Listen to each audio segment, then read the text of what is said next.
Hello, everybody. Welcome back to another episode of the Morrigan Society, a Mythic Ireland Vaesen campaign.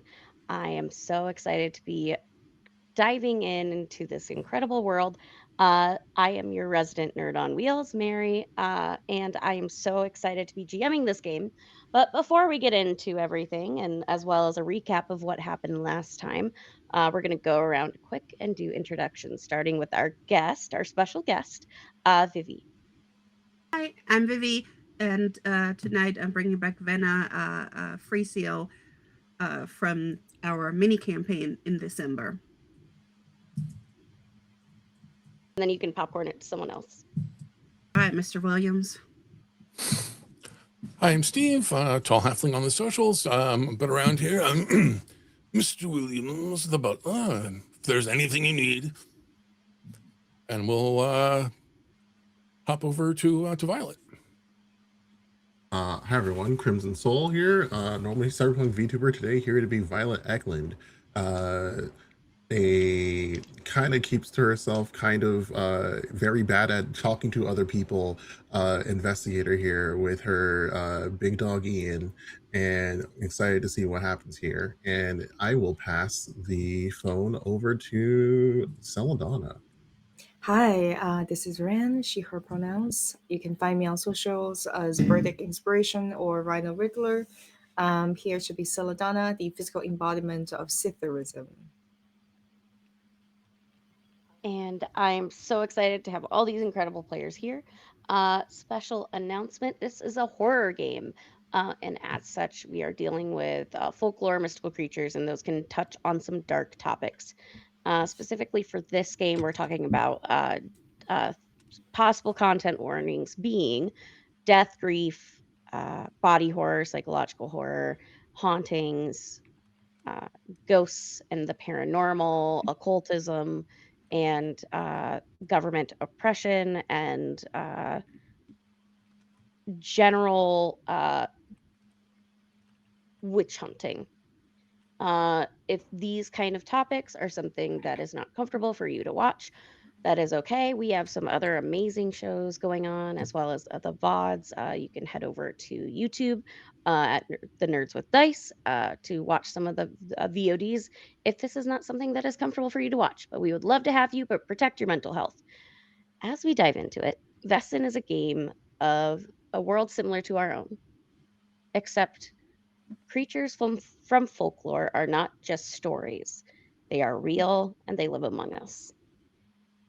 Our investigators have recently moved into their new home base, known as Hawthorne House. It is a old castle on the outskirts of Galway that is slowly being renovated to be able to host this secret organization within a secret organization. Our players at the moment are currently double agents. They appear to be just working for the Apollonian Society, the British secret society devoted to the relations of Vessen and humans, usually with the air of banishing Vessen that are causing problems. At the same time, they're reestablishing the Ireland secret society known as the Morrigan Society, a society that disappeared in the mid 1600s after a terrible, terrible invasion from Britain. They just disappeared, and no one knows exactly what happened to them. But as our players have discovered, uh, Hawthorne House might just be the answer to some of their problems. However, not as all as it seems in Hawthorne House, and as our players were beginning to investigate their new home, they were each lured to a specific hallway. The hallway closed off and put them into another time, or another time loop, per se, as they currently are stuck in a hallway in the 1600s, each room a memory of a woman in white. However, it is not all as it seems, as there's also a mare at play, a supernatural creature that is the embodiment of nightmares. Feeding off of living energy, it can connect to someone and follow them throughout. And there are very difficult ways to defend against a mare, but ultimately, at least of what your knowledge is the person has to realize that they are becoming one. And that is where the difficulty lies.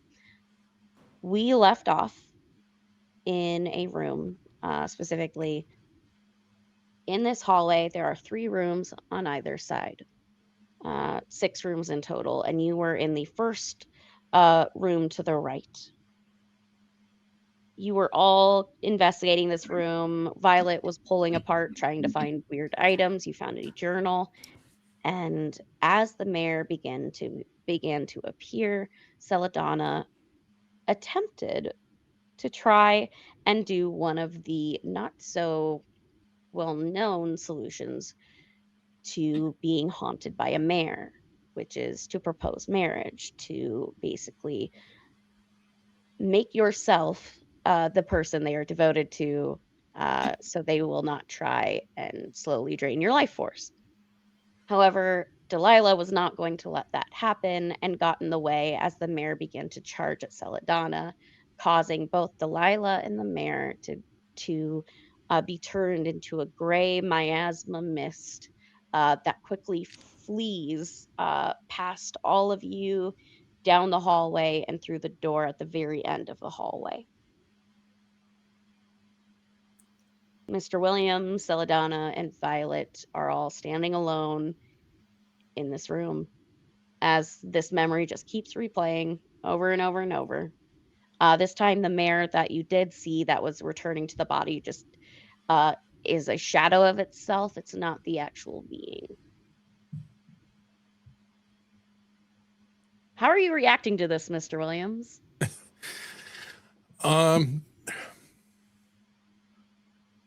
I think he had just a moment to put a hand like, don't.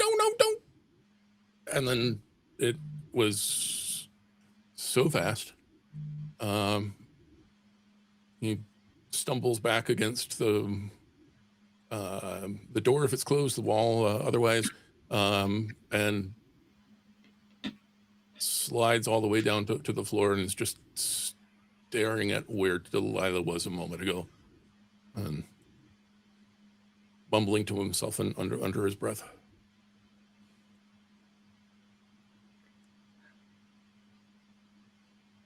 Celadonna, you see, just it is a split second. You can't even react as Delilah had jumped in front of you, taking the blow that you would have taken. How does Celadonna react to this? Oh no. I think she kind of stumbles forward because of the force that happened. I think she's just gonna run after the mist. You begin running after the mist as you see it just dart through that hallway door. Just kind of pound on the door. Please, please just open the door. As you pound on the door and you plead with whatever being is on the other side, do you try to open the door? Yeah, she's not the strongest, but you know, she will try like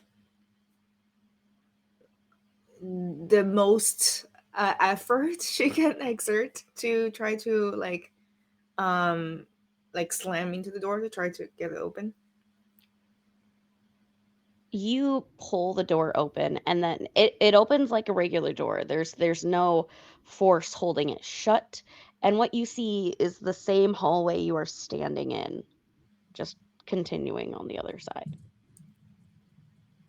And there's nothing behind.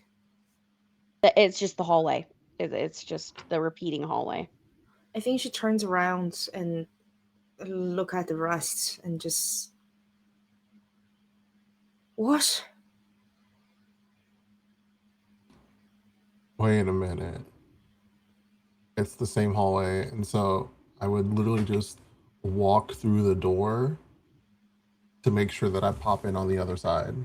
Yeah, that is exactly what happens. You walk very much, you go through the hallway, kind of opening the door, going through the hallway, and you end up on the beginning side of the hallway.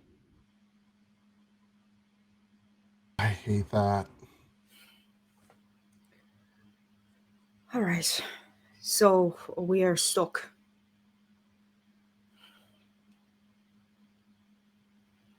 I mean, it looks like. Do you think? Is there like an outside perspective where we're looping like the woman in the door, or the woman in the rooms?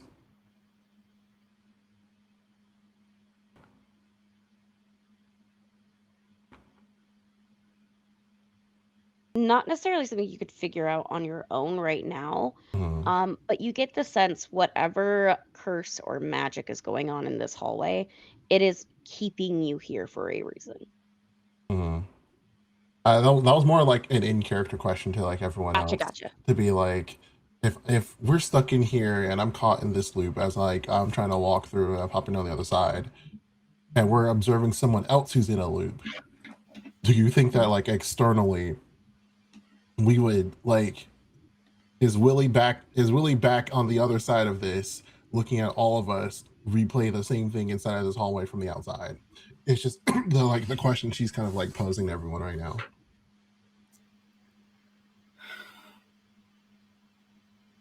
Maybe we get her out. Uh, if we are held here, there's someone who needs something, right?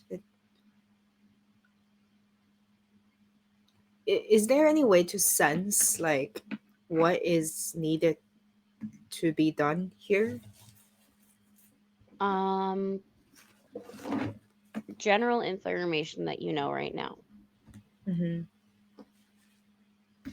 You haven't seen in all the rooms yet to know exactly what's happening.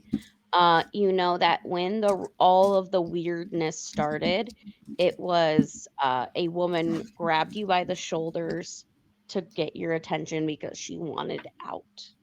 Yeah. Um, and then people were lured to the hallway, and you were basically separated through a curse.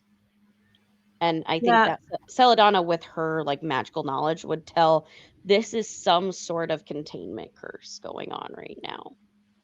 So I think Celadonna is gonna start humming the same song that she heard when she first got called here, to try to like get the attention of the woman or whoever else, the other entity even, who trapped this woman here.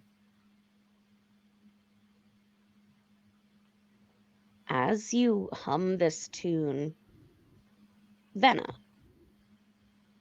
you have been in different states of consciousness, not fully conscious, like semi aware, but not. You arrived at Hawthorne House early before everyone else did, to make sure that everything was safe. And as you were going through the hallways, very similarly to Celadonna, uh, you also have been trapped here, stuck in a room, and have been fed on by the mayor. You currently are in the second room on the right side of the hallway. You kind of begin to hear this humming, and it's enough to kind of pull you out of this like weird twilight state that the mayor had put you in. Yeah, she had probably walked into a room with lots of books in it, with her little writing stuff and, her magnifying glass because she's still a little too proud to wear actual glasses and she would lose them. And she was probably thinking she was reading and researching and just got stuck in the zone. And then she's like, how long have I done this? How long have I, what, is it dinner time yet? And as you like open your eyes and you realize you are not in the same room that you originally were in. You are currently in what looks like a bedroom. It has very nice finery around, but the style is incredibly outdated. It definitely appears to be, at least from what you remember looking through the household, you saw a room similar to this, but this is in much greater condition than the rest of the house has been. And you're just in the room. The door is shut, but it you don't see anything going on in the room currently. But just as you begin to wake up, so do too does a memory. And you see a as you come to consciousness, you hear the humming, and you look over and you see a woman kind of sitting in a chair, writing in a journal. And I would like you to make me a vigilance and logic check. Right. Vigilance, logic. So I have a 3 in vigilance and logic. Vigilance is based on logic. So So you from combine the score you have in logic yes, with your 4. vigilance score, and that's how many total dice you get to roll. And you're looking for a 6. I actually have to reroll one of these. All right. Yep, that is 1 6, 3 4s, and 2 5s. So That's all you need. As you are kind of checking it, there's a one window in this room, and you can tell that the woman sitting at the chair writing in this journal, um, that she doesn't notice anything, but you notice movement outside the behind a tree.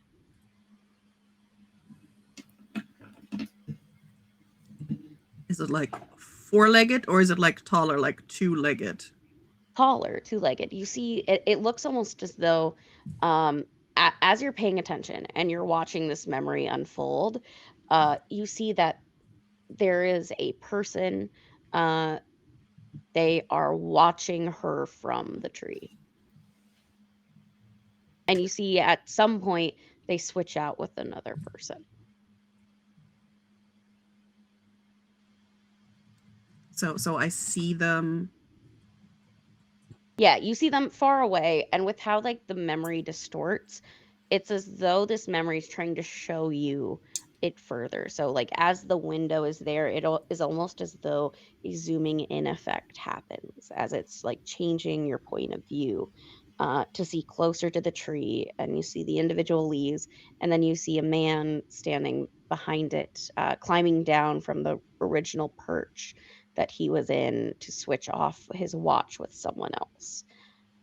Specifically clothing wise, you do see them wearing what I would tell as like religious iconography, but not so much in that they are a member of the clergy, but as like forms of protection.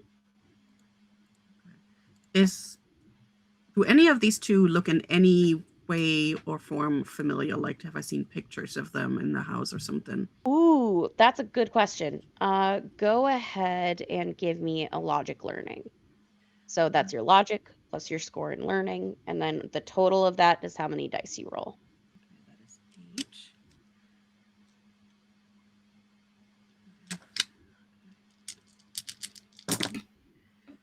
That's 1 6. Oh, I actually got 2 6s. I don't know if that makes any difference to have 2 6s. It just means you're going to get a little bit more information. Ooh. Um, you would recognize from history books that you would have been given in your training with the Apollonian Society uh, the image of William Stuckley the First.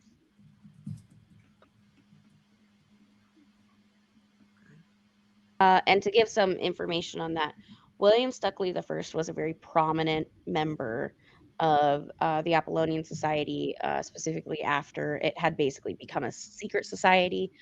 Originally, it was a prime part of the English government under the Elizabethan era, and then turned into a secret society when the division within the society happened. People that wanted to share information about this and people that wanted to keep it a secret for fear of repercussions. Um, William Stuckley was a very prominent investigator, especially in history, is known for the discoveries of antiquities and ancient relics, as well as ancient not artifacts, sorry, ancient sites throughout England, Ireland, and other British controlled areas. He was very much a prominent member of the society, and like it's just you notice him like right off the bat, just that vision. You also notice like a steward that he'd normally have with him as like an assistant.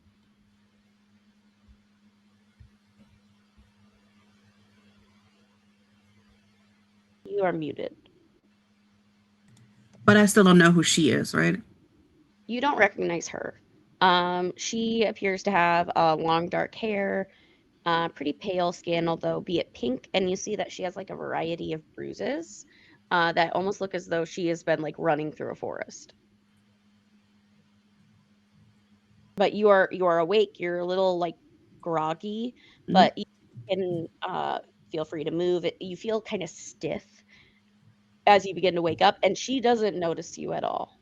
That is one thing you would realize right off the bat. Like if a woman realized there was someone else randomly in her bedroom, that might be cause of shock and surprise.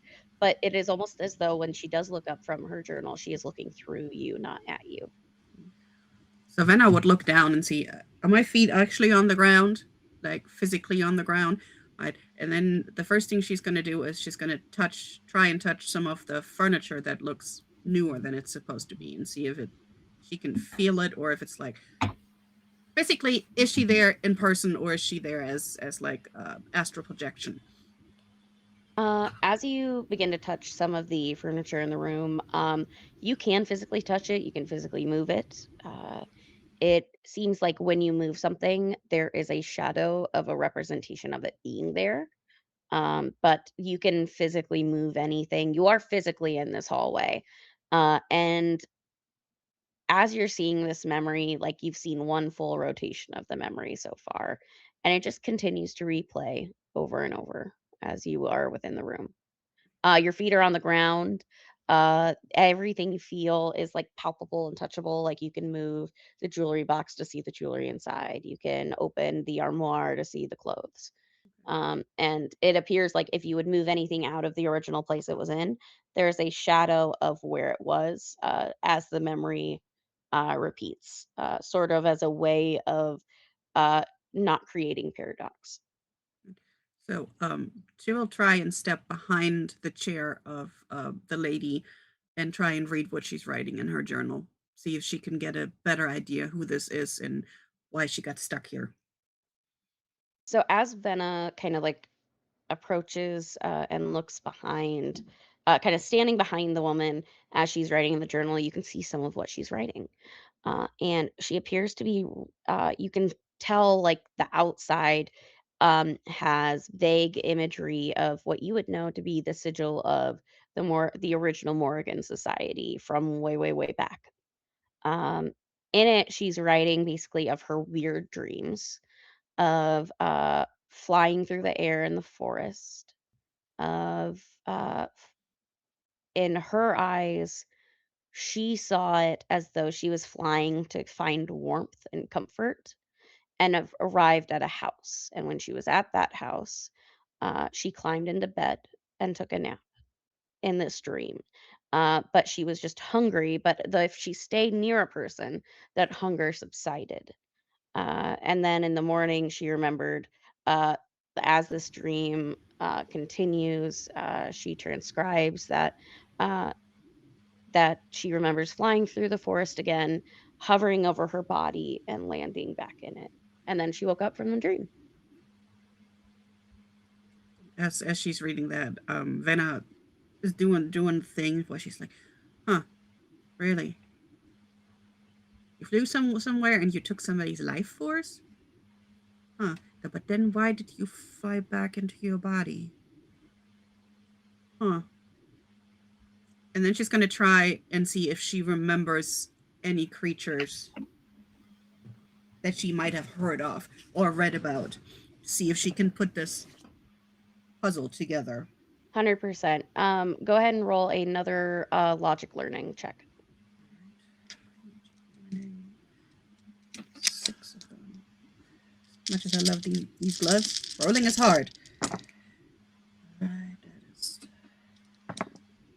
that is 2 6s. With 2 successes, yes, you would know at least of the creature, at least from what she described of her symptoms.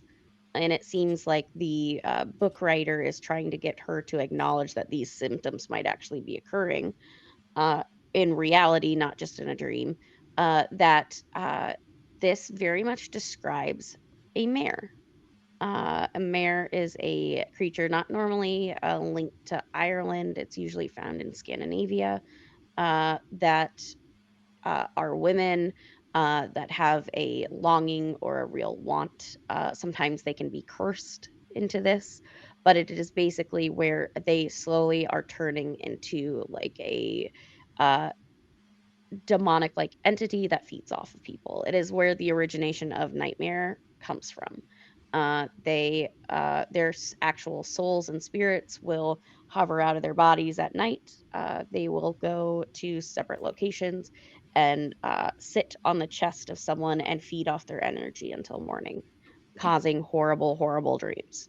And in the morning, they arrive back in their bodies and are none the wiser that it ever occurred, except for any possible injuries they might have sustained in that nightmare form.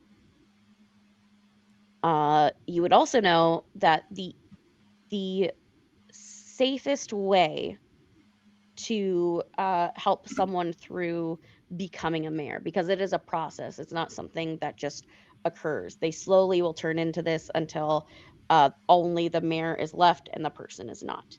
Um, Meaning, like, even their body will not occur anymore. They are just always in mare form. Um, you have to have them realize for themselves that they are becoming a mare, and that's a very difficult thing. From your reading of the messages back and forth in this book, it looks like whoever's on the other side is trying to work with the person to coming to this realization on her own. However, it's usually a slow process, especially when you're talking about it's a little bit easier when the person is there with you, but you can tell that this is happening over a span of area as it is quite strange whatever magic this book holds, as it's sort of a quick way of sending a letter back and forth, and it's all received within the book itself. Um, you haven't in your experience, you've heard of items like this in the Apollonian Society, but they are very few and far between and are incredibly rare. They're usually items that are heavily protected should they be found. And more than likely, should an investigator discover an item like this, it is their duty to bring it to the Apollonian Society to catalog and to store. Yeah, Venna would have more than likely always wanted one of those. There's Oh, 100%. It opens the world of communication. If yeah, someone has a other partner book to it, researchers. Ooh. So she looks around. Are there any, since what she's looking at would have been part of a society? Are there any books around that she can like move to leave a clue, like put it in front of her, like, oh, here, how about you read this one? Plop. um, so I am going to let me double check on these skills. Uh, I think we're gonna have pause as you're trying to figure out how to let her know that there's someone else there. Um, Violet, Celadonna, and Williams. All three of you hear commotion coming from the second room on the right side of the hallway. That's different. Shall we? She's just gonna head over. I mean, yeah, no other clues to go off of, so might as well. I think Williams is still kind of in his own head, but hearing commotion, hearing his new associates, he's gonna force himself back to his feet. I think it's about as not put together as he's been.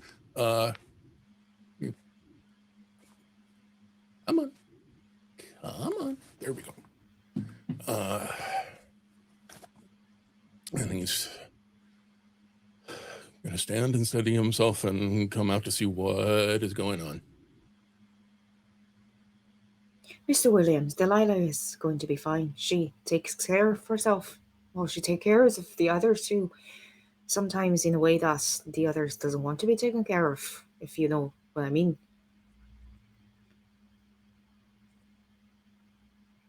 I know she can take care of herself. If she can punch her way out of here, she will probably. So that could be That's what they just thought, her too. trying to punch her way out of whatever that pickle is. So let's just go see.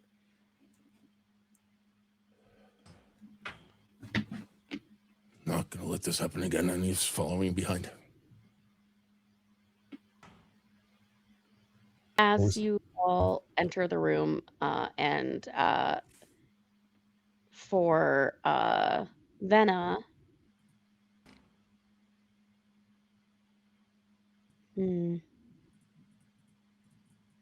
I think you are trying to break through whatever this magic is to be able to fully connect with the person that this memory is about. Go ahead for me and roll empathy inspiration as you're trying to kind of like break through the general. Oh, did you Maybe fall? stepped away for a bit, yeah. Okay, no worries. Uh-huh. So as you guys enter the room, you do see Venna. Venna is trying to drop a book in front of the current memory, just over and over, like just without success currently. But they may be able to figure it out eventually. But Violet, you would immediately recognize Venna. This is absolutely a Venna move to try and break whatever is going on as you notice it. But I will say all three of you also notice the zoom in on the window that Venna originally saw. You basically are now getting all the information of the memory that Venna had seen as well. Okay. We still have the notebook on us, right? Yes, you do.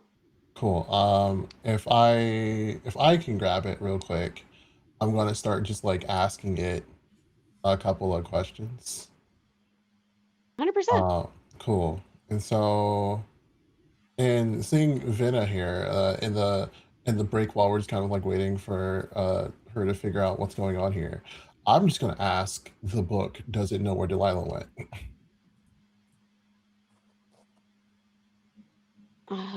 There it takes a moment, and there is a response of, I don't know exactly who this Delilah is. And this is like being written into the book, like you see like the words individually appearing. But if has Kiva fallen asleep, maybe her form has taken her somewhere. That's highly unusual, but I'm gonna say that Kiva, the mayor was about to take Kiva, and then we talked to it, and it grabbed Delilah, and then they disappeared. the person will specifically write. What do you mean by take Kiva. The mayor is Kiva. There was something else in the room that looked as if it was about to take or interact with Kiva, and in us interacting with it, it focused on Delilah instead, and they vanished. It takes a moment again, but you get writing back. Hmm. That's highly unusual. Uh, if it is, what time of day? That was early in the morning, right? Yes. Yeah, Keep in about mind, whoever you're talking to is in a different time period and doesn't know of the uh, time period you guys currently are in uh, or the situation. They're simply going off of yeah. the basis of their current knowledge. Yeah, I'm going to say that it was early. It was very early in the day.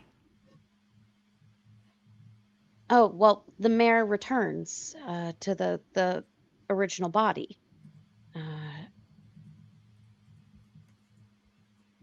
I'm assuming you have the site, which is how you can see all of this. Hmm. But yes, Kiva, we had reports that uh, there was something going on with Kiva, and we were concerned about others finding out, which is why we've been working with Kiva so far to figure out, or at least have her figure out what is going on. Not many of us can travel right now with how highly guarded the roads are, but we use these books to try send them to people that need them. They get Hmm. passed person to person. I love this. Out of character, I love this medieval telemedicine. So is going to go. We'll report back soon, and then close the book behind. And then it's just like, oh hi, Minna. Venna, you go ahead and give me an empathy inspiration roll to see how well dropping the books in front of the memory works to kind of connect with the owner of the memory. Nothing in inspiration, but I do have 4 in empathy. So then just roll your empathy dice since you don't have the inspiration skill and tell me what you get. 2 twos, a 3, and a 4. So no successes there. So as you are dropping these books in front of her, and there's no reaction whatsoever. She doesn't see you, doesn't hear you. It seems like you are, at least to her, you can tell there's some sort of separation currently between what you are interacting with and what she's able to interact with.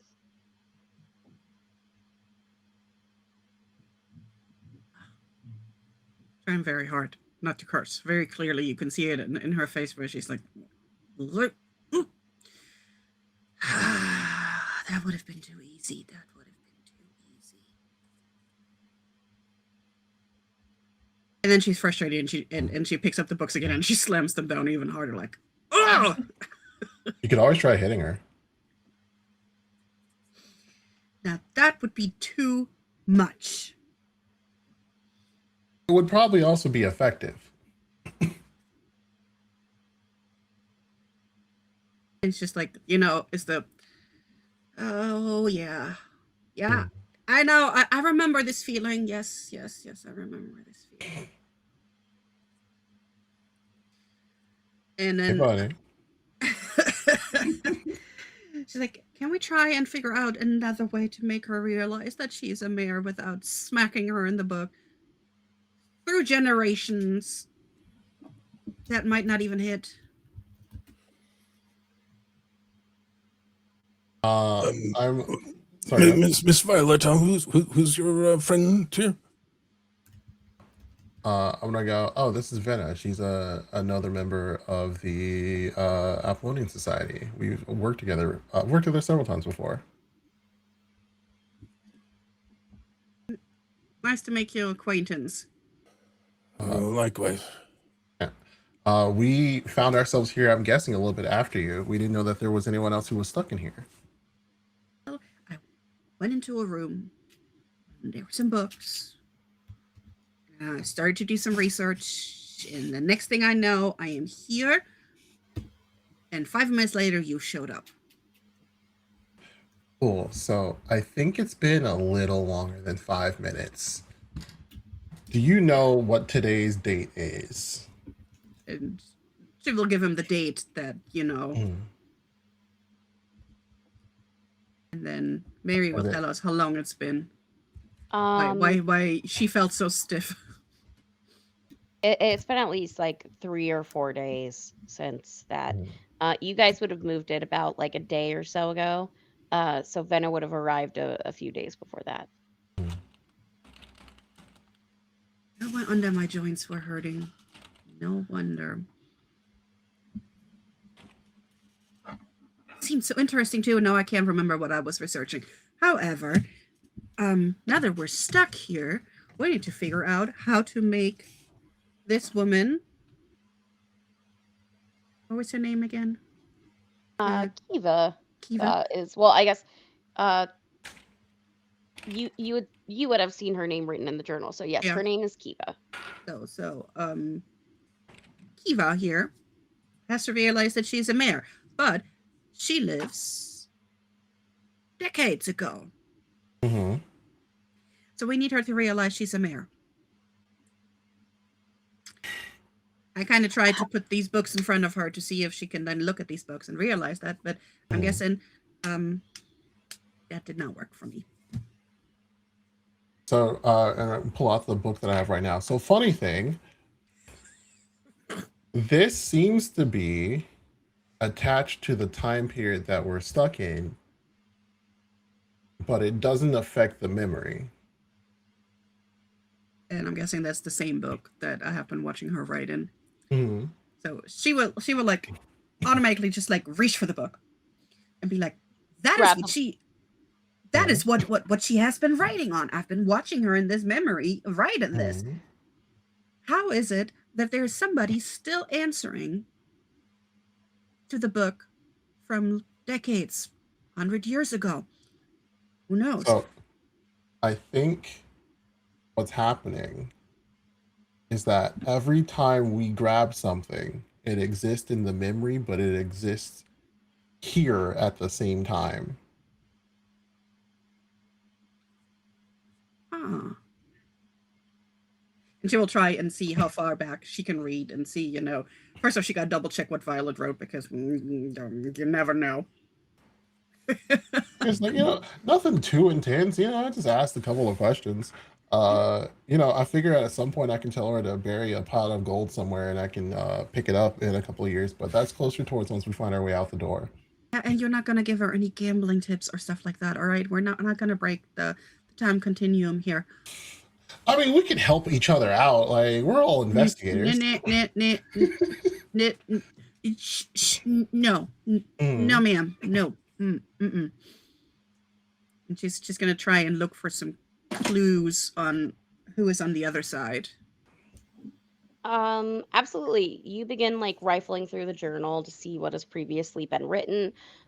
You see the original communication that started this entire process. That the person on the other end of the book wrote that basically she had heard of Kiva's struggles from Mrs. Mortimer, and that she had Mrs. Mortimer give the book to Kiva as a way to hopefully try and help Kiva with her issues before someone else would find out. As you're reading through the pages, Kiva is like on the brink of learning. She probably needs another night, another bit of proof, and she probably will be able to get it. What is cause for concern? Similarly, as you've been seeing the people watching specifically in this memory, which to all of you, William Stuckley the First is almost, or William Stuckley the Third is almost a spitting image of the guy that is in that tree in the memory that you guys are seeing. They are almost like doppelgangers of each other. But as you have dove in further to the book, Kiva's been having strange things happen that are for concern. Specifically, this would be finding scraps of food and other particular like food waste or trash, things like that, around trees that look into her windows. She's been finding strange poultices as well as different types of iconography, religious iconography, randomly in her house that she knows she did not put there.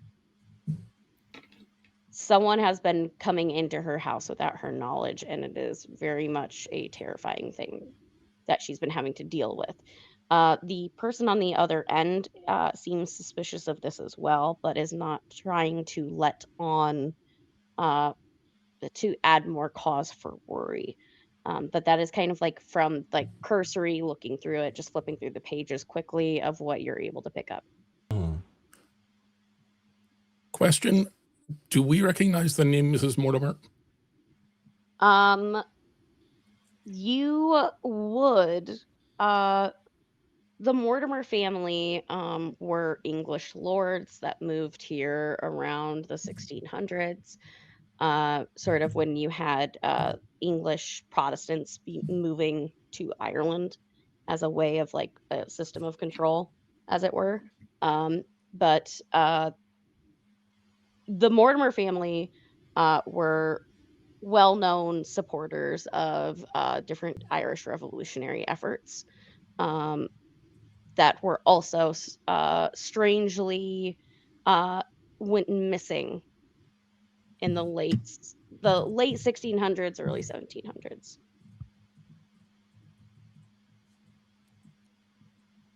Okay.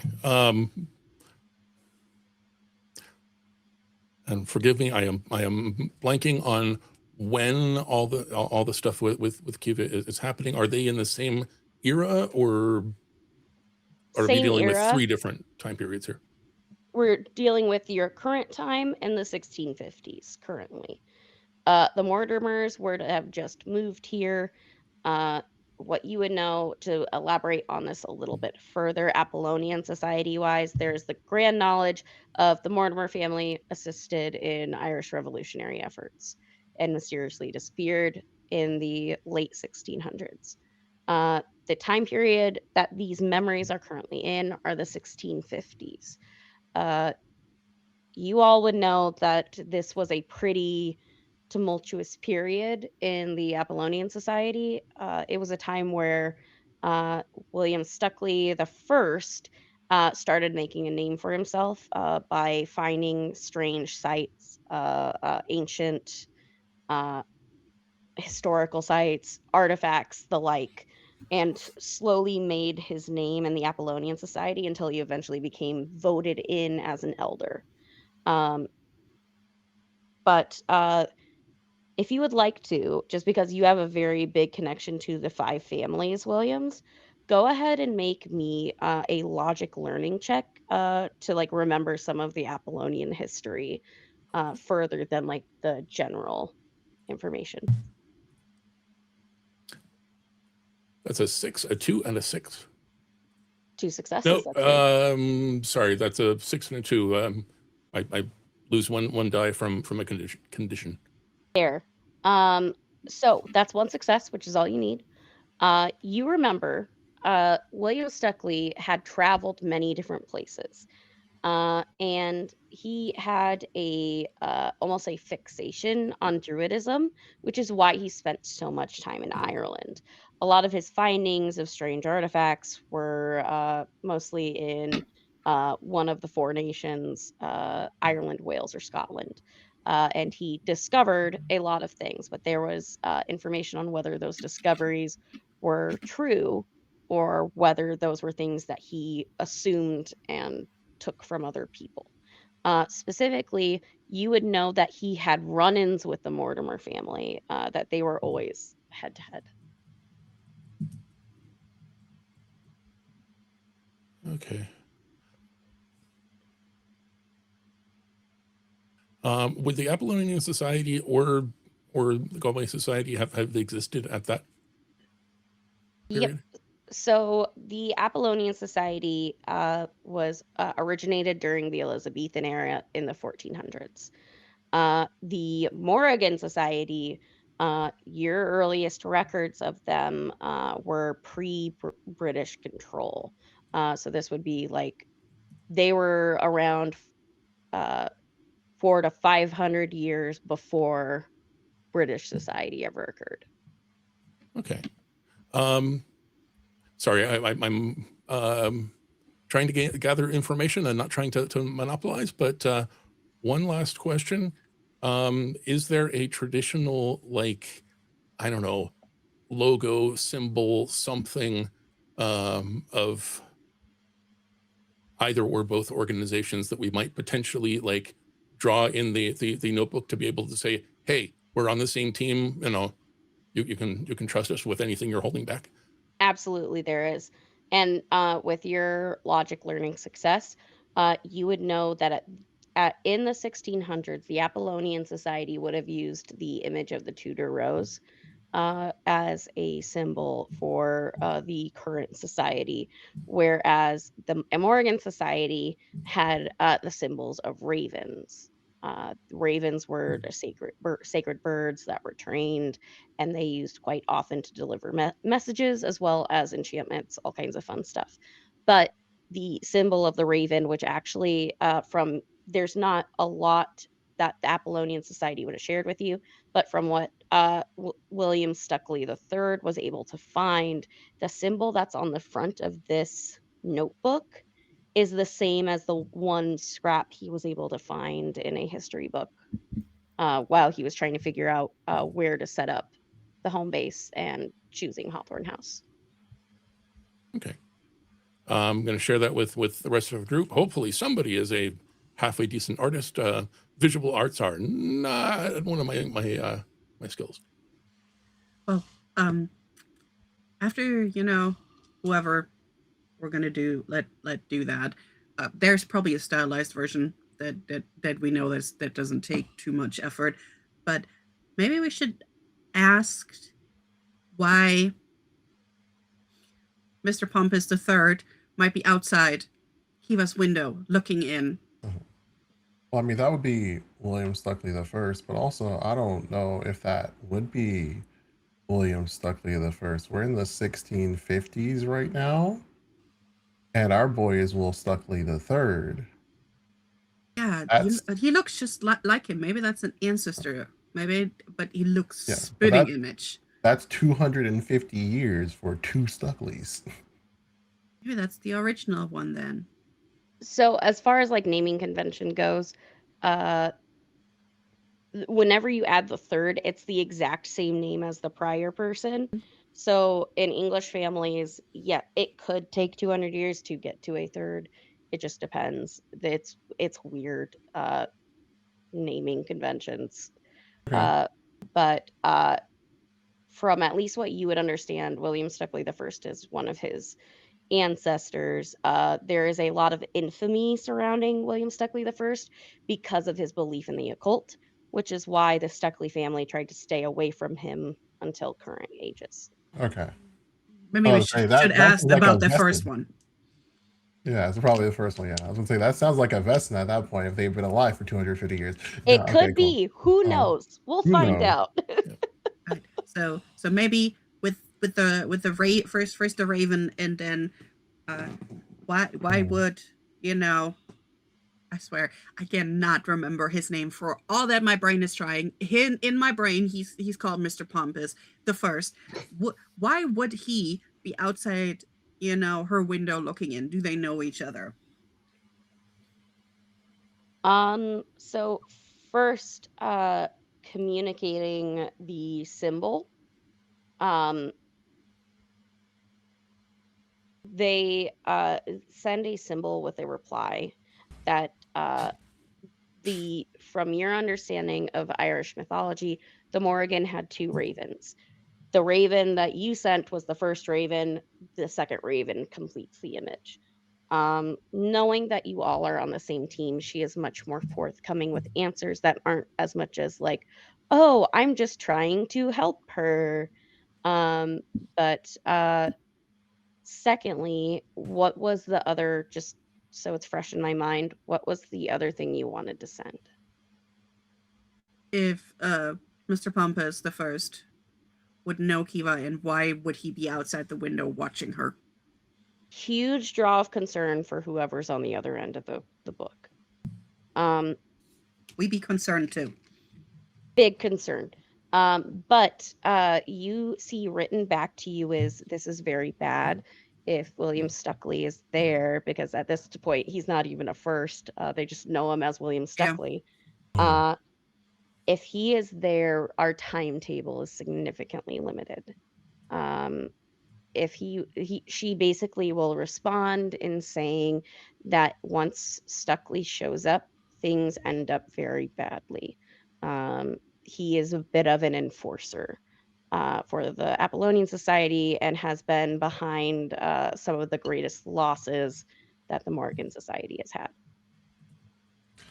So that might be how she ended up getting locked into a burning room.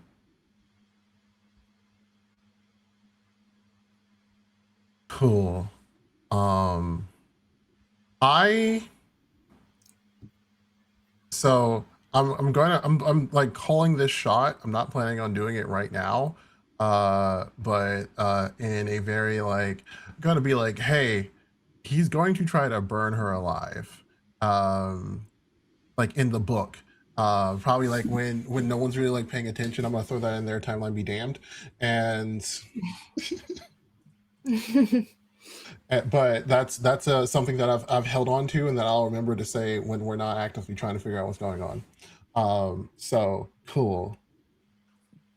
By the way, at some point in this conversation, we have filled Venna in about Delilah and the current situation that. Mhm. So how do we speed up this timetable to make her realize what's going on? Are there anything that the sort of things that only a mayor would recognize or know? Do So as far as things that a mayor would, oh, oh no, we lost Iran. Oh no, I hope she'll be right back. Yeah. Mhm. Oh, there we go. Back. We just paused for a moment. You're all good. something happened? It's just the Vaesen are messing with the The technology. mayor got us. They got us. Mhm. As far as what you would know of like what a mayor could recognize, this is the interesting part of mayors. They very much are creatures that are based off of emotional feelings. They recognize loss. It can be loss of agency, it can be loss of a loved one, it can be, they are drawn to filling that need of loss with that life force energy. And this is something Celadonna would know from her experience with living among Vaesen. They very much, while they are living, breathing, thinking, they are very much one track mind. Everyone here in this room, I would like you all to make me an empathy observation check.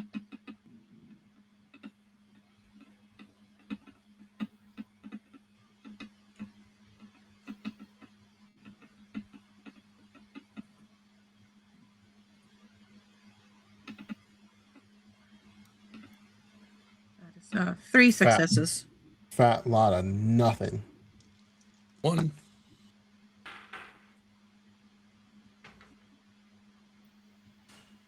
Wait, what happened? So I just, after we had talked about what the mayor would be drawn to, in the room. I asked everybody for an empathy observation check. And so far we have 3 successes from Venna, 1 success from William, 0 successes from Violet. So I need from Celadonna a empathy observation. And you will probably get a bit more extra information because of your talent.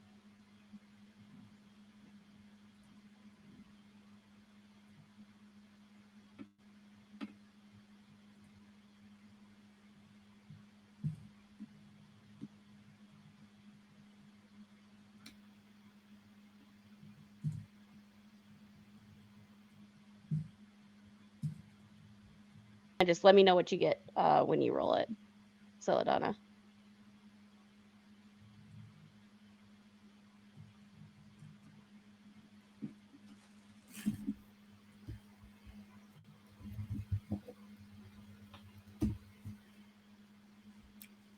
Oh, are you hearing me, Ran? Ren, can you hear us? I can only see Crimson and you in this room, Oh, and no. no one else. I can't hear anybody else.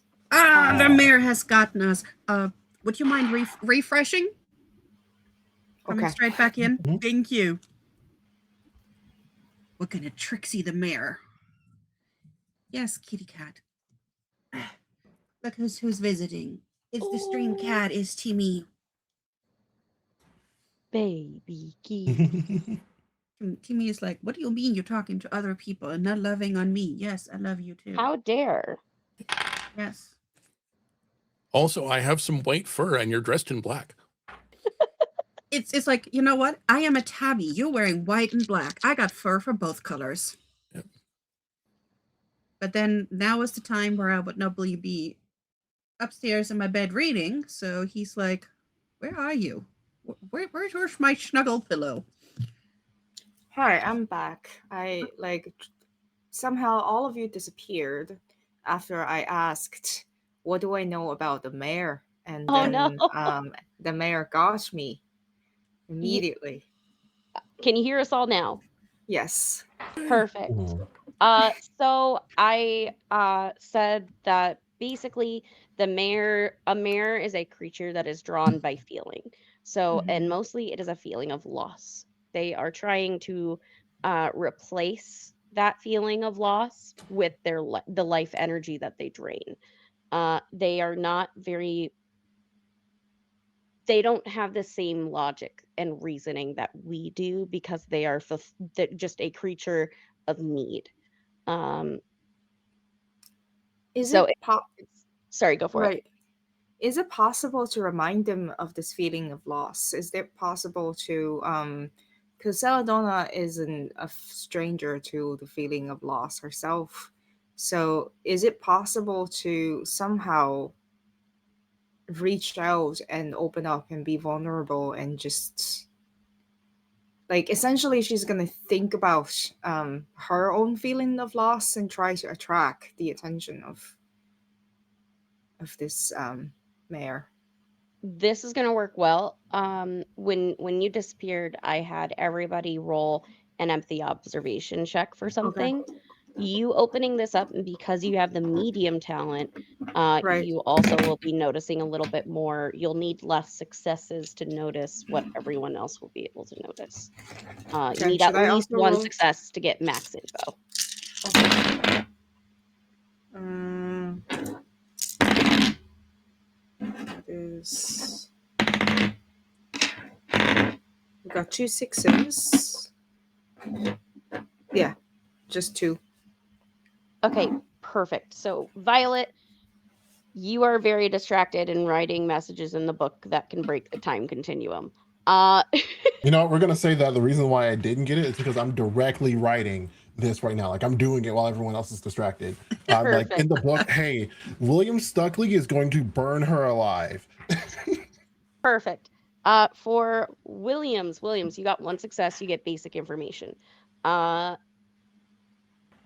There has been a strange sense since you've been here. Like there are 2 different energies at play. There's like the energy of the mare, and there's something else. Um, for Celadonna and Venna, this is going to become incredibly obvious as like there's just certain things that have not been sitting right in your mind. For Venna, you are very much book smarts and logic. And the power set of a mare is about draining. It does not have the same ability to curse and to create this kind of a situation on its own. This is something that would require an intense amount of power and feeling behind it to create a hallway filled with memories, because mares don't really retain memories. That's the whole point of the mare, is that it's basically the subconscious finding a way to feed that loss. Whereas there's something else going on. But Celadonna, where this is going to become abundantly clear to you, uh, as you are reaching out and you're opening yourself up from the feeling of loss, the feeling of loneliness, that in that intense drive to try to connect to this Mhm. creature, uh, Yeah, you I think she thinks back, and in her mind she sees a fire just like the one she sees here, and but this time it smells like the forest, charred wood and everything.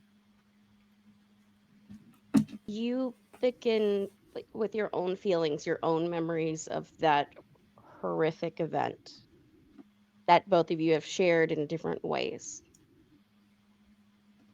As you open yourself further, opening your mind to see things that others cannot. There's the sight, and there is seeing spirits. And what kind of reaches both Venna and Celadonna at the same time in different ways is that this may not be the only Vessen you're dealing with currently as a mare. Because Celadonna, as you open your eyes after you have that feeling, that openness that you know of and the way you reach out to spirits, standing before you is a woman in white, a ghost. The woman appears to be Kiva in ghost form. And as she kind of stands in the room, as Celadonna, you open yourself up further, then you realize, oh my God, this is not the only Vesson that we're dealing with in this situation. Every single one of you sees standing in the middle of the room, a very sorrowful look, is Kiva. Uh, Celadonna, it's different than the first time you saw the ghost form, right? When you first saw the ghost form, it was almost as though the mare and Kiva were like on top of each other. Hmm. They were morphed into the same thing. Now that you are in this place of uncertainty, you can see Kiva for who she is in her ghost form. And as she fully takes or a semi-corporeal visual for you all, we are quickly going to go to break. And when we come back, we will get to see and deal with whatever these Vessen currently are. But we'll be back in about 10 minutes, so stick around and see whether the investigators can figure out how to get out of this hallway, or will we be trapped by the number one enemy of TTRPGs, doors. We'll see you in a little bit.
Hello, everybody, and welcome back to the Morrigan Society, a Mythic Ireland Vaesen campaign.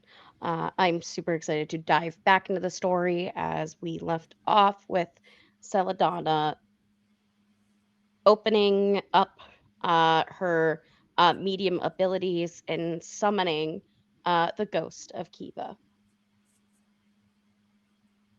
All of you would see like slowly coming into a semi corporeal state, just like visualizing in front of you the ghost of the young woman that is standing there uh, writing in her book in the room you're currently in.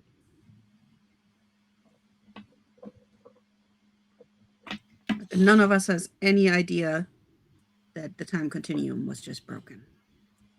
So the time continuum is not broken yet, but you've found a piece of the puzzle. Yep. The fact that there are two Vessen going on, and the mayor might not be the one in charge of the time continuum. That it could be whatever this Vessen is. Do you remember correctly? There's actually 3, because there's something down the hall counting stuff. Yes. So to clarify, that is the mayor. That is a Okay. visual memory of the mayor. Okay. We just don't know what Violet just did.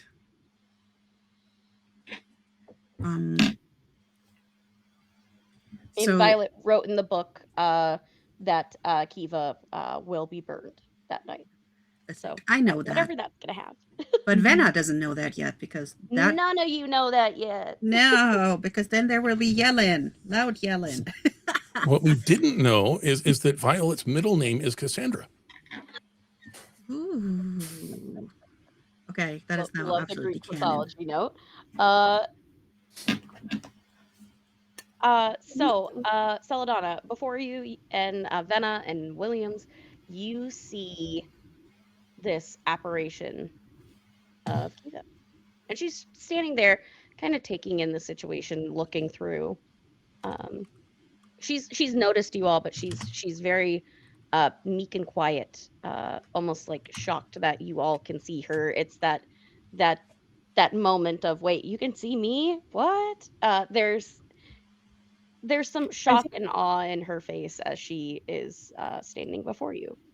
I think I'm going to like seeing her writing in the journal and trying to communicate being someone who feels that loneliness deep in the bones. I think what Celadonna is going to offer her is uh acceptance and like making her realize that she's hurt, and that's really is she's just going to reach out her hand and as if to offer a hug and a willing generally a willingness to listen or just to be there for her. As you reach your hand out, she kind of tilts her head, and there's a smile that uh, kind of creeps into her face. Like there's almost like the point of the questioning whether she should be happy about this or not, that you all are here. But she will take Celadonna's hand, and it it is strange that your hand doesn't fully pass through hers. She almost hovers it over top to still maintain that not full realization of being a ghost. While she realizes it, she has not fully come to grasps with it. Um, and ghosts, it depends on how they've been able to figure out how to control their new abilities. Some can talk, some simply replay the most painful parts of their lives. Some are much more developed and have abilities to move things. But ghosts themselves are a very huge battery of a power source because of condensed life energy. It has to go somewhere. And for some people, it goes into ghosts. But as she takes your hand, Celadonna, you all hear it's not fully as though she is speaking, but she is trying to get across an idea. The feeling of being grateful that you're here and being terrified that you got here.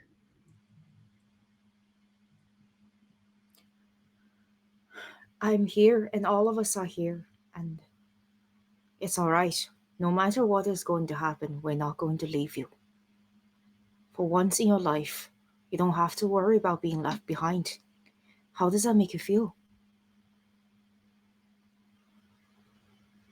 She tilts her head in concern, and she shakes her head, and you all get the feeling, each one of you, that there shouldn't have been a way for you to get here.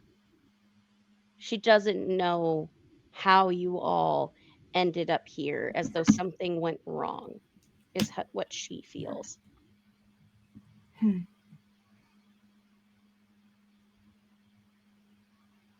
What's the last thing you remember?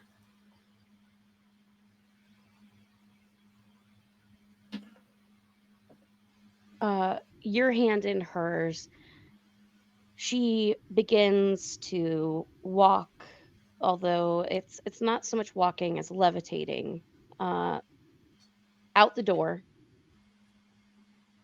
towards the room on the far right side at the end of the hallway. And she just points to that room. I think instead of going in by myself, she's going to like walk next to her and try to show the stance of like, I will walk with you through this. Like this time, as you walk through your memory, someone will be here with you. That's the kind of vibe she's trying to convey.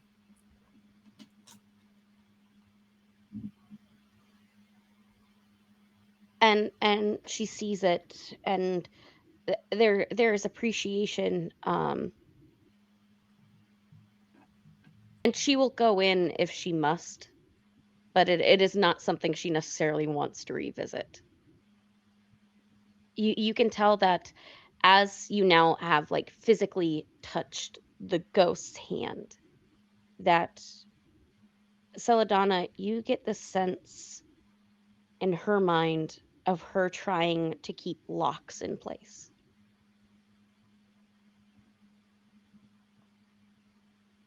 And that like almost all of her energy, it is taking all of it to even show herself to you right now. But the majority of her energy is going to locking the hallway. Is there any way to like, I don't know, be even more earnest than before and just tell her things change. Sometimes you have to let go and let someone else take care of things for you for a change. I'll walk with you inside, but just close your eyes and I'll tell you what happens.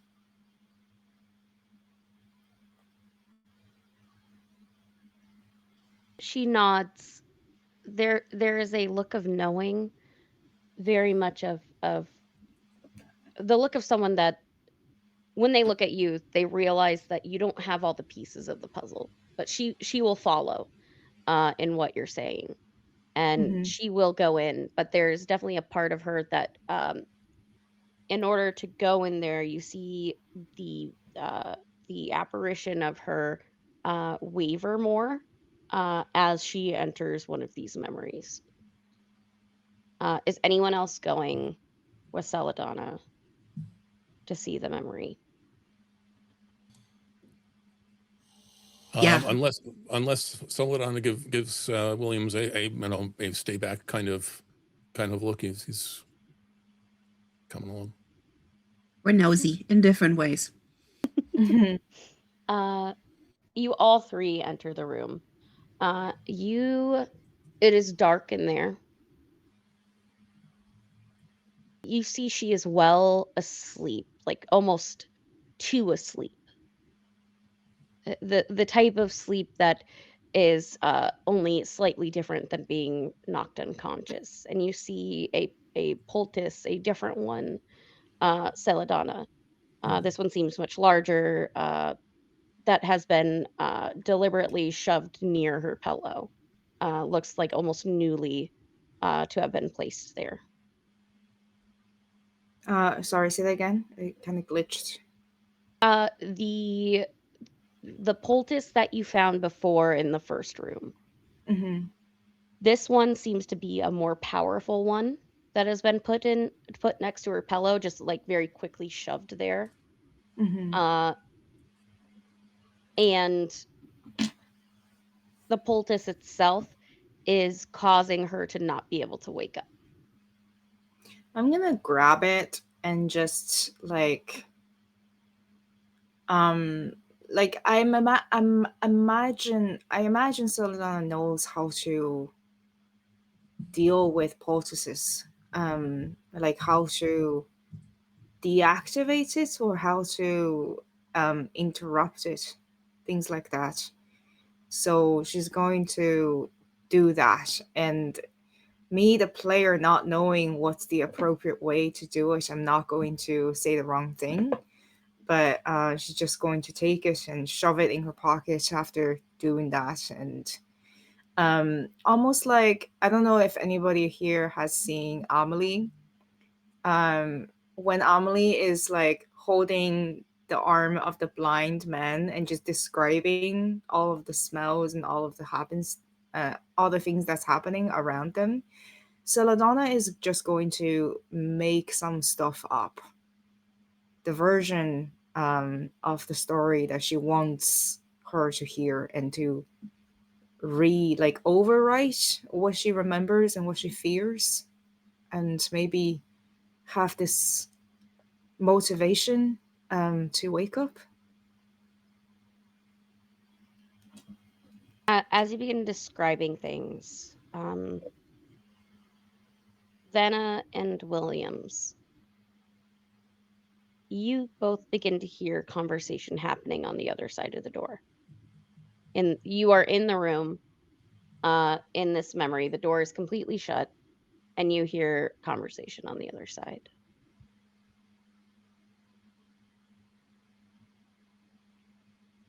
I don't know if the door would be like blocked, but if not, I'm gonna try to open it as well.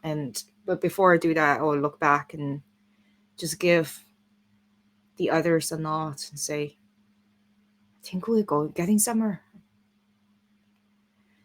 Only forward, right? And you too, only forward." And here's what happens next. And she would just continue to narrate. I am guessing that the answer is that they're on the other side of the door, but do we notice anything around the door, around the windows, around the places that were sealed in the room earlier?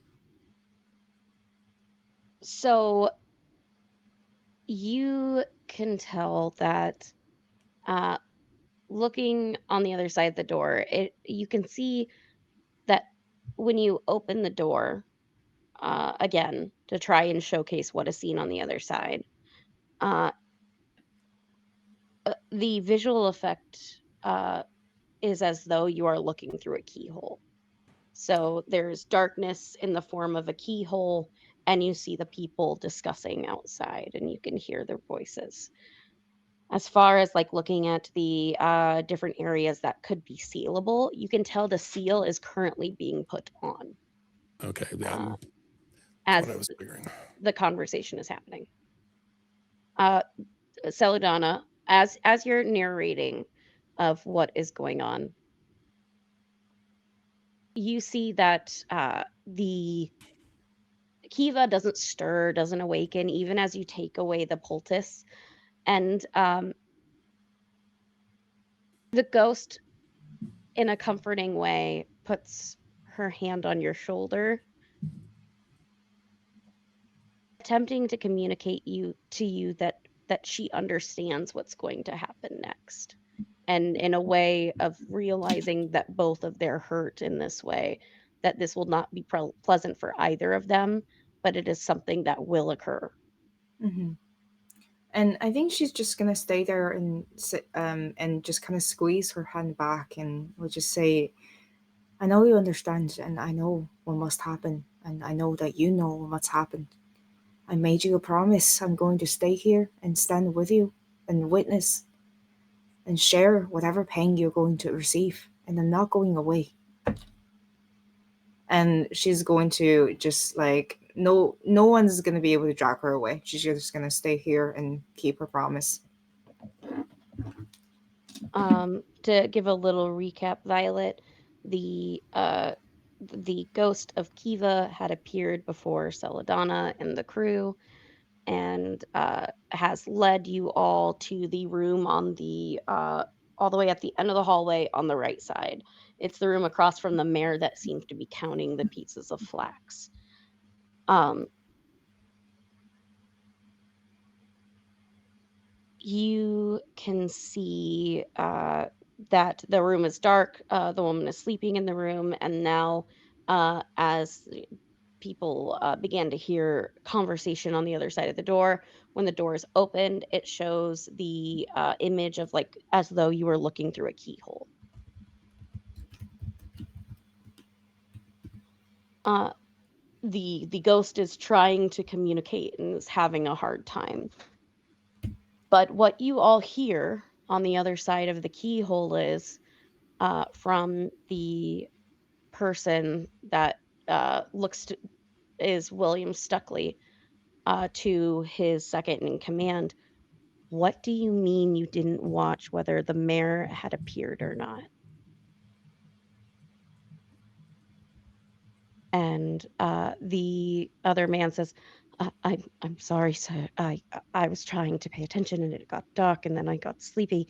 And in the most menacing tone, um, he says, "You had one job, to watch whether the mayor had appeared. Now we won't know whether or not we've trapped it. You know how these things work." And the second in command looks afraid, looking back at the room. "Well, we shouldn't do it then. We should wait." And Stuckley kind of looks at the doorway and says, "We won't get another chance. We can catch it once it's been separated, if it has to happen. And hopefully it will all end here." You see him gather the torch with kindling at the door, lights the room on fire, and as you would imagine, it is what transpires. The vision of the room in flames, and Kiva dying in the process. Um, as the flames die down, you see the memory of Kiva as a ghost looking over the situation, fleeing to the other room. And it's quite strange how these memories occur. It comes from her perspective. So it is as though the room shifts into the smoky hallway, shifts into another room as she sees the mayor counting the flax in the other room. And then the memory restarts.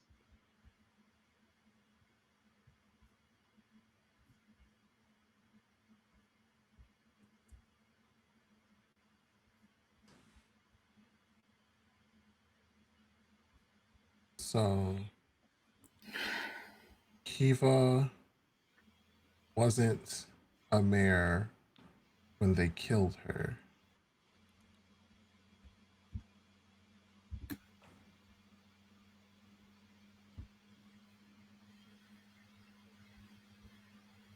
So what's likely in that other room is her mare that's also stuck here.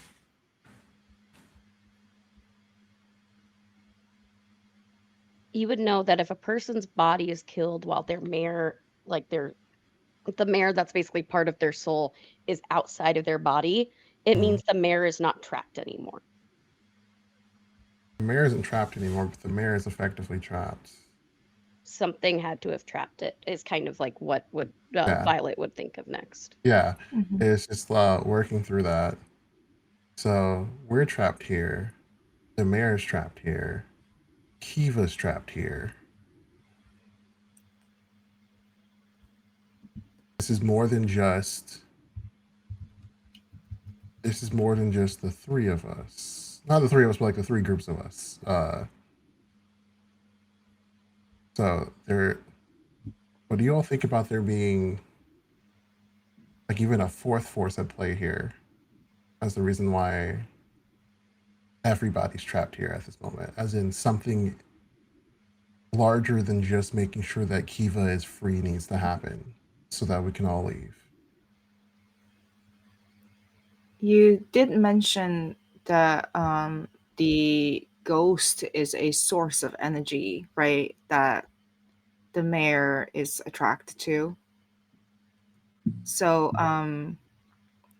do I know anything about um, like how to help a ghost cross over? Anything like that? Like try to help her finish her unresolved issue, or like yeah, and if the source of energy isn't here anymore, then the mayor maybe at the very least be rattled, or The only question Violet has in character for that one is so Mhm. then what do we do when the mayor becomes violent?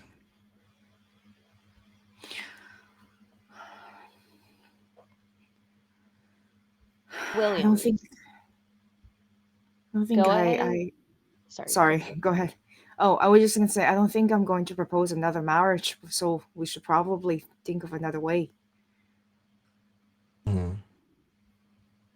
Williams, can you give me a learning and logic roll? Because you have had to deal with mares before due to Delilah's past. Okay. Um, that's a 2, a 3, and a 1. Okay, I'm gonna give you a choice. I'm gonna give you a devil's bargain here. Oh dear. Okay. Lay it on me. I will give you the answer, but it is going to take from you, meaning I'm going to have you basically that I will give this option. Either you can your spend to push the roll, which means you'll take a condition, and to sweeten the deal, I'll give you an extra success if you get a success, meaning you're going to get more information than just the basic. If you fail, I'll give you a success for an additional condition. Okay. All right. Um, Or you can fail. It's okay to fail too and come up with it no. another way. I like it. I'm thinking. Um, so we know that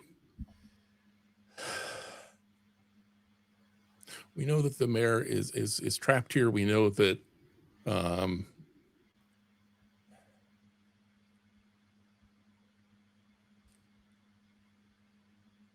yeah. I think the condition that I take is hopeless because taking that and applying it to what's going on with Delilah. This was learning. Learning and logic. God. Can I actually help? Yeah, anyone can help. You to help you give an added die up to a maximum of 3 extra dice. Good, because Mm. I'm not quite sure because normally I have my equipment that I can bring, but you probably didn't bring much of it with me, right? You would have your basic equipment on you. You wouldn't have been able to buy for this. Okay, because I have my book collection, I have my writing set, and I know it's like the book collection is for learning, the writing set is for investigation. I also got some liquor to inspire. Mm. in a magnifying glass. I'm not quite sure if I could just, help him. So, because we haven't done it a lot in Vaesen, the way that helping works, it basically allows you to give someone else an added die, and in return, it makes you also available for whatever repercussion that is there. Yeah. So you lend a die, basically lending Vena's knowledge. Maybe there's a specific book. I'm sure Vena has like the perfect, like all prepared bag Mm. with everything you could ever need. A You little can rolling travel chest with the handle, perfection. with her little resource library. Love it. Probably in a little fold-out table for her little writing set. Absolutely, yeah. In case she has to wait for a train or a carriage. Yeah. She will help and put us. Oh, I was trying to sneeze and got a hiccup. That's the mayor trying to tell me not to help, but I will help. She'll probably like dig through it and just like pulls out a book and it's like starts to try and help with knowledge. Okay, so we will roll that one extra die. And I am so sorry, Vivi. Because ordinarily learning I would have 4 dice, but I have 2 mental conditions about to be 3. And you also add your logic to it too. It's not just the learning skill. You add your logic. Yeah. Okay. Yeah, I don't have anything added directly to learning, so it is straight logic, which is 4 minus 2, so 2 dice plus 1 more die. No, best I have is a 4. Would you like to make it a success? I think unless I'm misunderstanding something, I'm happy to be misunderstanding. I have already made my bet on this because this was the push. Yes. So the push was that you can roll. If you succeed, you get an added success. If you fail, you can spend another condition to get that success. Okay. So you would have 3 conditions total at this point. Okay. Oh my goodness. Can I help him this time? We already had the roll. Okay. I will say roll an extra d6 just in case. Okay. If that one is available, appropriately enough, Celadonna has the magic touch. Is it 6? You got a success? Let's go. Okay. This is a little bend on the rules because there aren't really like devil's bargains in Vaesen, but I like using devil's bargains as a GM. So as They're you Vaesen's are, bargains. it's Vaesen bargains, just deals. We just make deals. But as you begin thinking back on those memories, and they are quite painful of remembering Delilah dealing with this from an incredibly young age of having mare creatures drawn to her constantly. It's something the halls have been keeping under wraps, but has been a very big issue in her life. You remember one of the ways that you've had to deal with a mare in the process. Mares can be captured. Specifically, if you have a horse's bridle, it would require you out of this hallway, but there is a stables on the ground. If you can catch the mare with the horse's bridle, you basically get to control it. It is sort of like a secondary form of control. The first being the person's actual body, the second being this. Okay.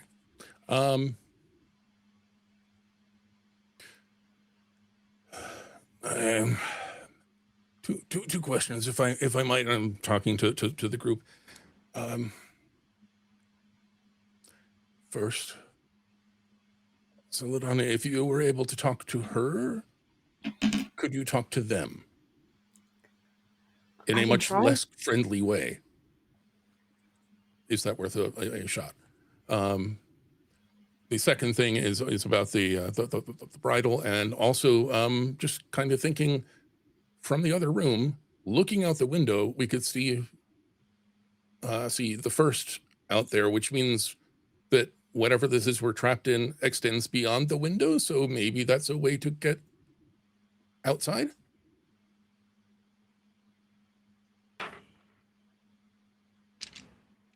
Oh yeah, I can give it a shot.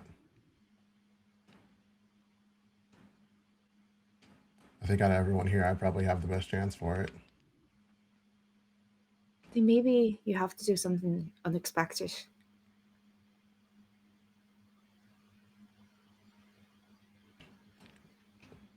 And so, You- Open to suggestions.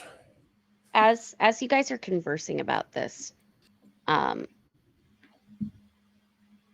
you can tell that the ghost is hopeful, and using like the last bit of strength she has to be an apparition in front of you, she says, "Will you handle the mare? I trapped her. I cannot keep it up for long." We will try. if the options are die in here or die to that, then I guess let's give it a shot. Benna is gonna pull off her flask of the little belt thing that she's wearing with all these little pouches, and just hands her flask to Violet and say, "Yeah, for good luck," so she can have it before she tries. Yeah, she'll go for the swig, and she's gonna take a trinket out of her pocket and put her on Ian. And is all right. And sorry, good. Oh, sorry, you moved your hand. I thought you were hitting the mic. No, I was muting it because the cats were running around like crazy. So the liquor says inspire next to it. Does that mean that Violet So that now means it gets... gives a bonus to inspiration rolls. All right. So can I try and inspire Violet and give her a pep talk? Yeah, so the way inspiration rolls work, it doesn't work as much as like giving a pep talk. It's how you can heal mental conditions. So by basically causing someone inspiration is getting rid of that hopelessness, that dread, that is what is evoked by a mental condition. That's something that would actually help Mr. Williams out a lot right now. Yeah, so what she would have to do is then take the flask back, go over to Mr. Williams and hand it over, and try and get rid of the hopeless condition. Let's see how the young one does, huh? She's pretty good at this. And then do I have to roll something? When this is all over, I intend to make myself a very large pot of tea. That sounds pleasurable. With some He has a field kitchen, which also helps with inspiration. Yeah. Yes, a cooking pot. That's about it, but that's okay. I was gonna go. Don't worry, people don't normally catch me. And gets ready. And so run me through one more time exactly where I'm running. I know that I have to get a saddle and it's outside. But what's the like geography for this?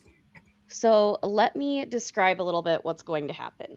Right now, Kiva is controlling the time loop. Mhm. Once this goes down, the mayor's vision of constantly counting these flax will dissolve and the mayor will be completely free. It is currently slightly feeding off of Delilah. You do not know where Delilah is yet. Once the time loop effect stops, you're back into the house. You can get out. You're currently on the second floor of the house. And basically, you just need to run through that door and hope that you won't appear on the other side of the hallway. You can try and climb out the window if that's what you wish to. It's going to be a little bit more difficult, but it could get you to the stable faster. Once the mare is free, it is going to try and hide somewhere because it is currently daytime, and that is dangerous for a mare. It will probably go and try to hide wherever it has hidden Delilah. But the way it's going to go down, For Violet, since you are trying to escape and get the bridle. Mhm. For you, I need a agility physique roll. All right. Here we go. I learned that rolling all of them at the same time doesn't give me any sixes normally. So we're gonna go one at a time. So I'm gonna mute and we'll see how this goes.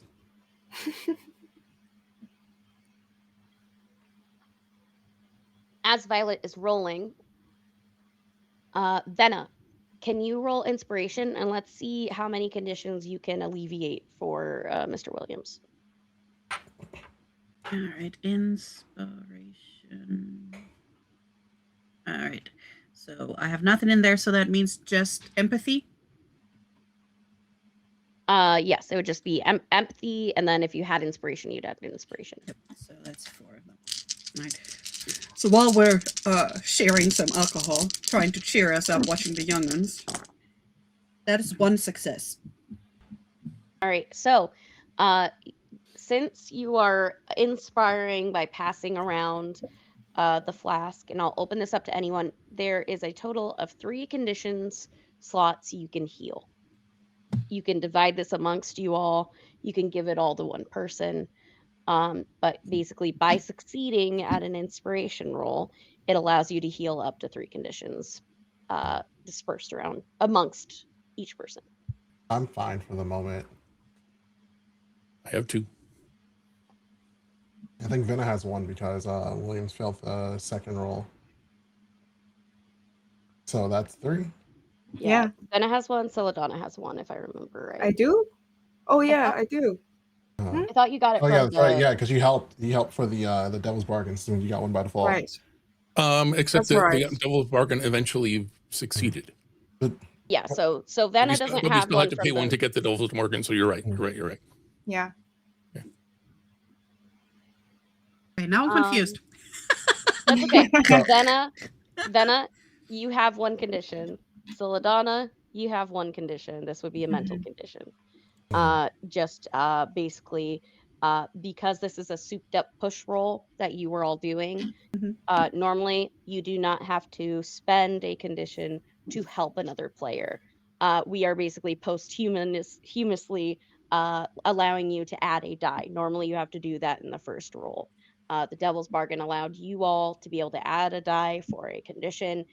It made it so Mr. Williams, should Mr. Williams fail, could potentially spend an additional condition for himself to gain extra info, or if he succeeded, he would get extra info no matter what. But most important info is that both you and Celadonna have a condition. Mr. Williams has 2 conditions. You have 3 you can spend. You know what? Deal. I'm gonna keep my condition. I'm holding the hand of a ghost. I don't think I should be not having a right now. So you go ahead and heal up. So since we're the ones sharing the alcohol, I'm guessing it's 2 for Mr. Williams and 1 for Venna. So she's not angry no more. I glance out the window. There's a tree singing in the bush, and I just can't be angry around birds. I just can't do it. So while you all are having a drink and like calming each other down, Violet's out in the corner stretching up, like going on here, a little bounce to the side. She gets into a runner's position and gets ready to wait for the signal, and when she does, she takes off with 4 successes. I'm obsessed with Nice. this. So you, as Celadonna, you have Kiva's hand, and she gives a smile to you. Will, if you allow it, give you a hug, and within that hug is how she releases the hold on this time loop.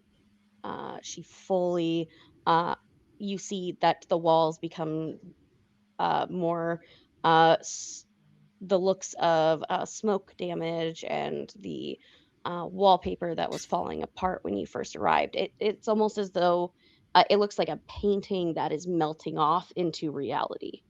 As this is all happening, you hear a shriek and Violet darts. So, with your four successes, describe to me how Violet gets out whatever way that she wants Mhm. and gets to the stables. Because you do it so fast. It's like it is, you look twice and Violet is gone. Cool. So one of the things I mentioned, yeah, last week, I almost said yesterday, last week, is that Violet has spent a lot of time just kind of like wandering around here. Violet does not like not knowing the layout of the place that she's in. So she cases places all the time.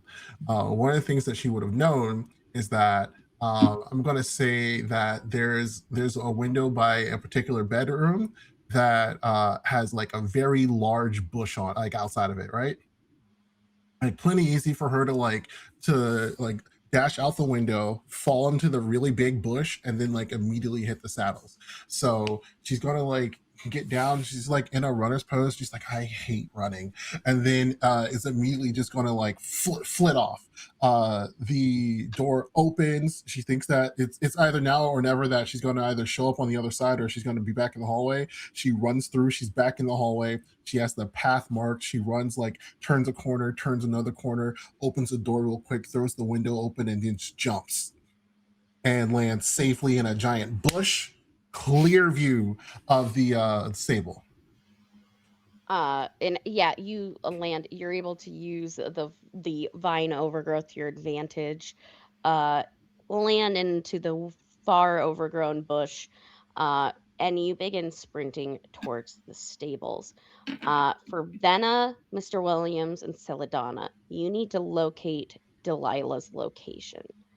Um, So was the assumption that across the hall that actually is the mayor, or that's like an echo of the mayor so centuries ago? Or do above we know? table, that is where the mayor's energy had been trapped this entire time. The mayor has been able, as the ghost's power has been slowly weakening over the centuries, she's gotten more control, which is how she lured Celadonna. The main bit of energy where the mayor was held was that corner room. That spell is gone now, and thus you would all see as that spell faded, this gaseous form of the mayor fly out of the room and darting somewhere. Okay, so we know the plan. So as soon as Violet starts to run, Mr. Williams is going to open the door to that room, and he's going to unpack his heart about everybody he's ever lost in his entire life. And then, being a good, proper British butler, he is going to dump an entire canister of tiny little individual bits of tea all over the room. This is one of the mayor's known weaknesses. It has an obsessive quality to it and must count. If there is something small on the ground, it is forced to count it until it has counted everything.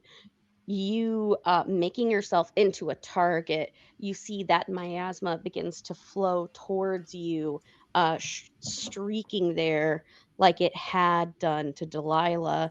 And at the last possible second, you open the tea strewn on the floor, and you see the energy begins to coalesce into the form of the mare.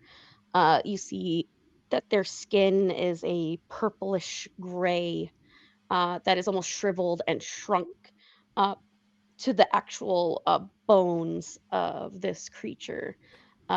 Its limbs are spindly, and it almost looks as though there are barely any muscle mass on it. Its ribs stick out, and it looks as though the skin is perfectly laminated over each individual rib that you can see. Its hair just strings down its face as you see its long fingers begin to slowly pick every little tea leaf off the floor and counting. And you hear the numbers begin counting in this gravelly voice, almost similar to a lower pitch sound of chalk scraping. It is a harrowing sight. And as this happens, I need a fear roll from Venna, from Mr. Williams, and from Celadonna. Now, we haven't gotten to do a lot of fear rolls, so it's some information on how this works. You can choose how you combat your fear. Do you combat it through emotions or do you combat it through logic? If you combat it through logic, you roll your logic dice plus the people in the room with you. If you stand up to your fear through your emotions and empathy, you use empathy plus the people in the room with you. This creature right now has a fear value of 2, meaning you need 2 successes in order to avoid taking a condition. Okay. And for this, are we able to use any of our So for this, you would not be able to use any of your items that would pertain to a skill because this is entirely a like attribute check.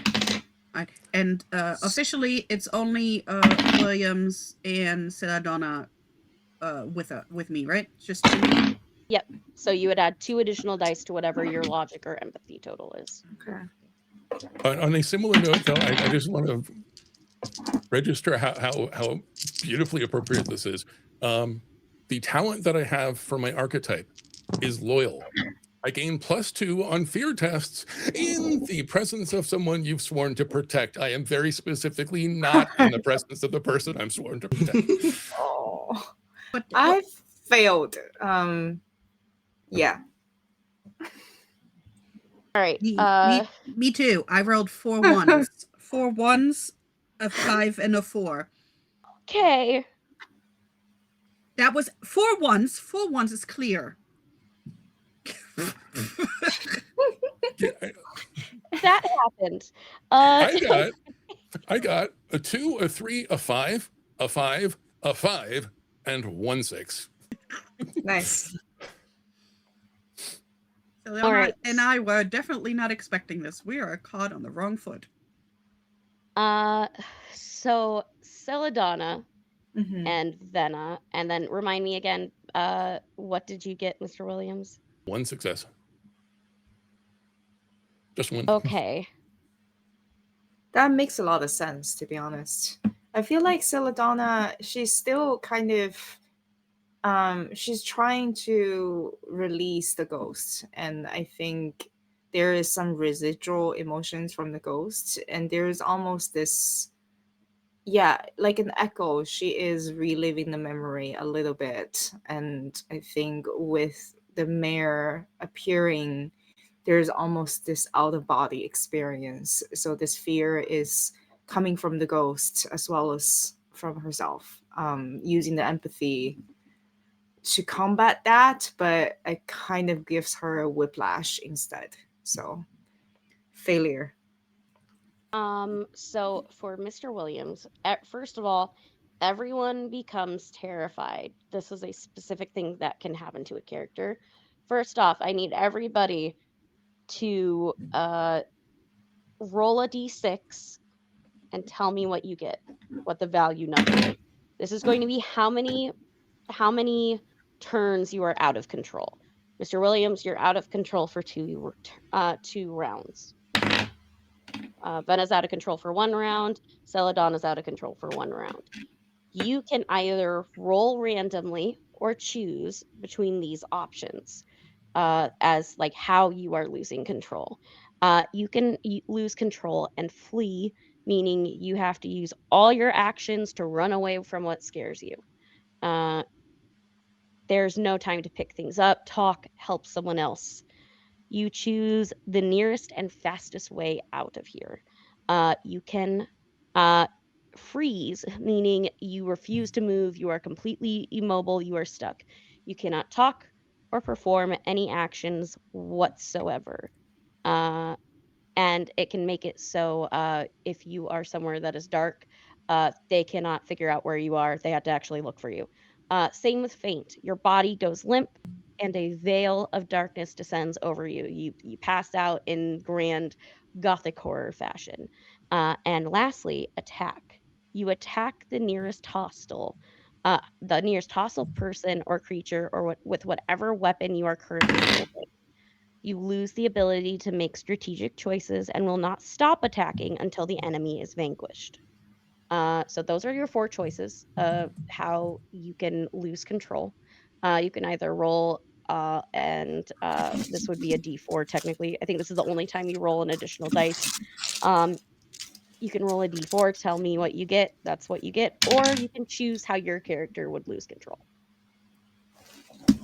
I'm thinking because of her PTSD, from the way she lost her whole squad in a Vaesen related incidents. I'm thinking she will freeze for that one round. She will just and not quite know what to do because she has to deal with the residual feelings. I'm thinking that would make the most sense for Venna. I faint just again. Not the first time this happened within the last hour. So what else is new?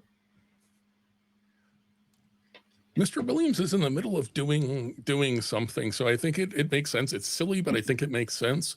That until the mayor is vanquished, he is dumping out every herb, every spice, everything that he's got in his field kitchen that could potentially be counted, and just salt, pepper. Yeah. Paprika. I don't know if they had paprika back then. You know what I mean. Fully makes sense. I love that and I'm guessing this is like your form of attack. That is that's basically my trying idea. Yeah. Perfect. I love it. Yes, you begin emptying out your resources of your field kitchen, which will need to be resupplied before the next time. Absolutely, you can do that for 2 rounds. While this is happening for 2 rounds, Violet, you make it to the stables. It is a pretty rickety building, and the locks are not good. It's pretty easy to either bust your way in or use some sort of wire to flip the latch that's on the interior door. Just Um, kicks it. Perfect. Yeah, it just splinters under your feet. Uh, Inside, you see a number of empty stables, and on the wall, there is a row of different horse riding equipment, including a bit and bridle.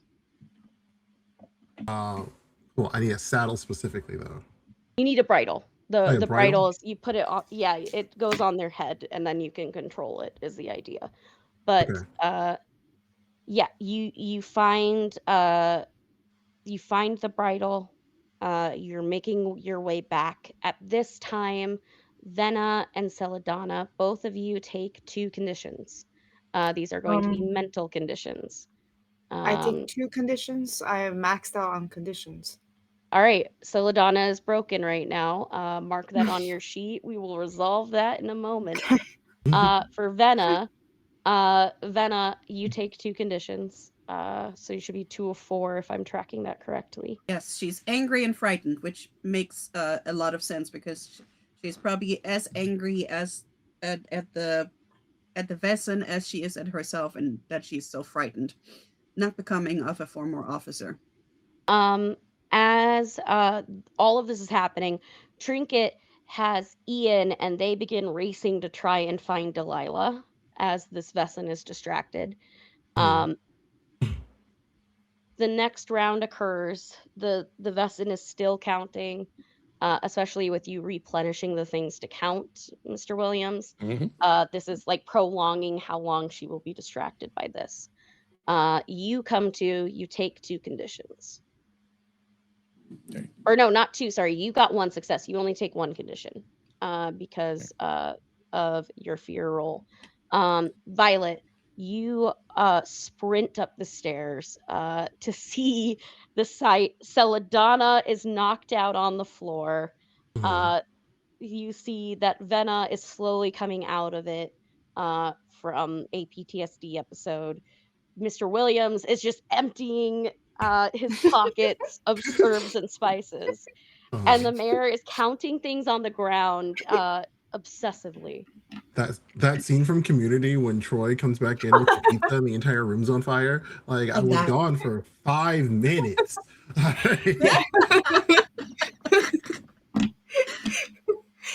Yeah. Right. What do I have the bridle, I see the mirror in front of me.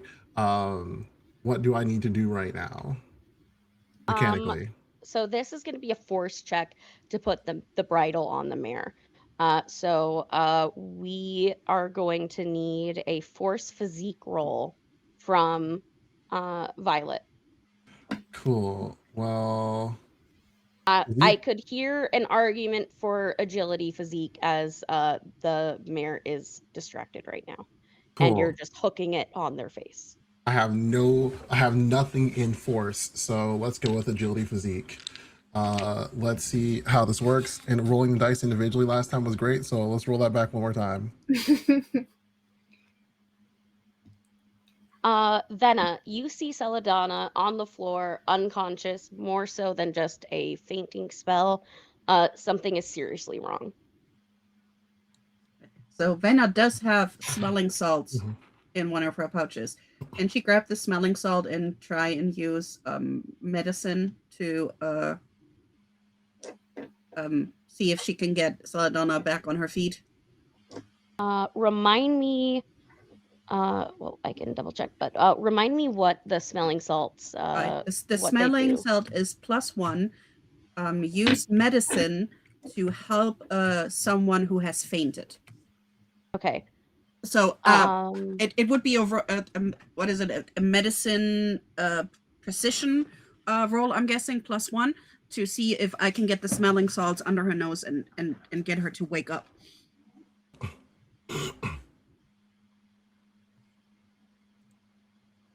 Yes, so go ahead and roll medicine. The biggest thing right now is there's nothing physically wrong with Celadonna. Okay. It's more so mentally. So go ahead and roll medicine to help her At least wake be up. yes. Because Venna wouldn't know that she's broken. Venna would just see she has fainted. I gotta get her to wake up in case we need to run. So it's precision 3, nothing in medicine, +1 for the smelling salts. This is the way. Okay, and technically for at least from what I am double checking, because I have never had anyone become broken in all my years of running Vaesen. This is very interesting. You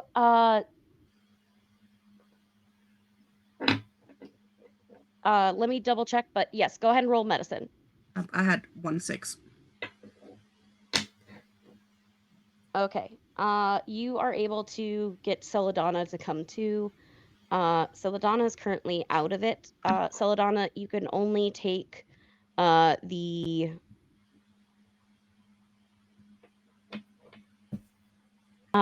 you can flee, parry, and dodge, making skill checks as usual to succeed. You cannot attack enemies or perform rituals. You are still able to speak, although what you say may not be coherent.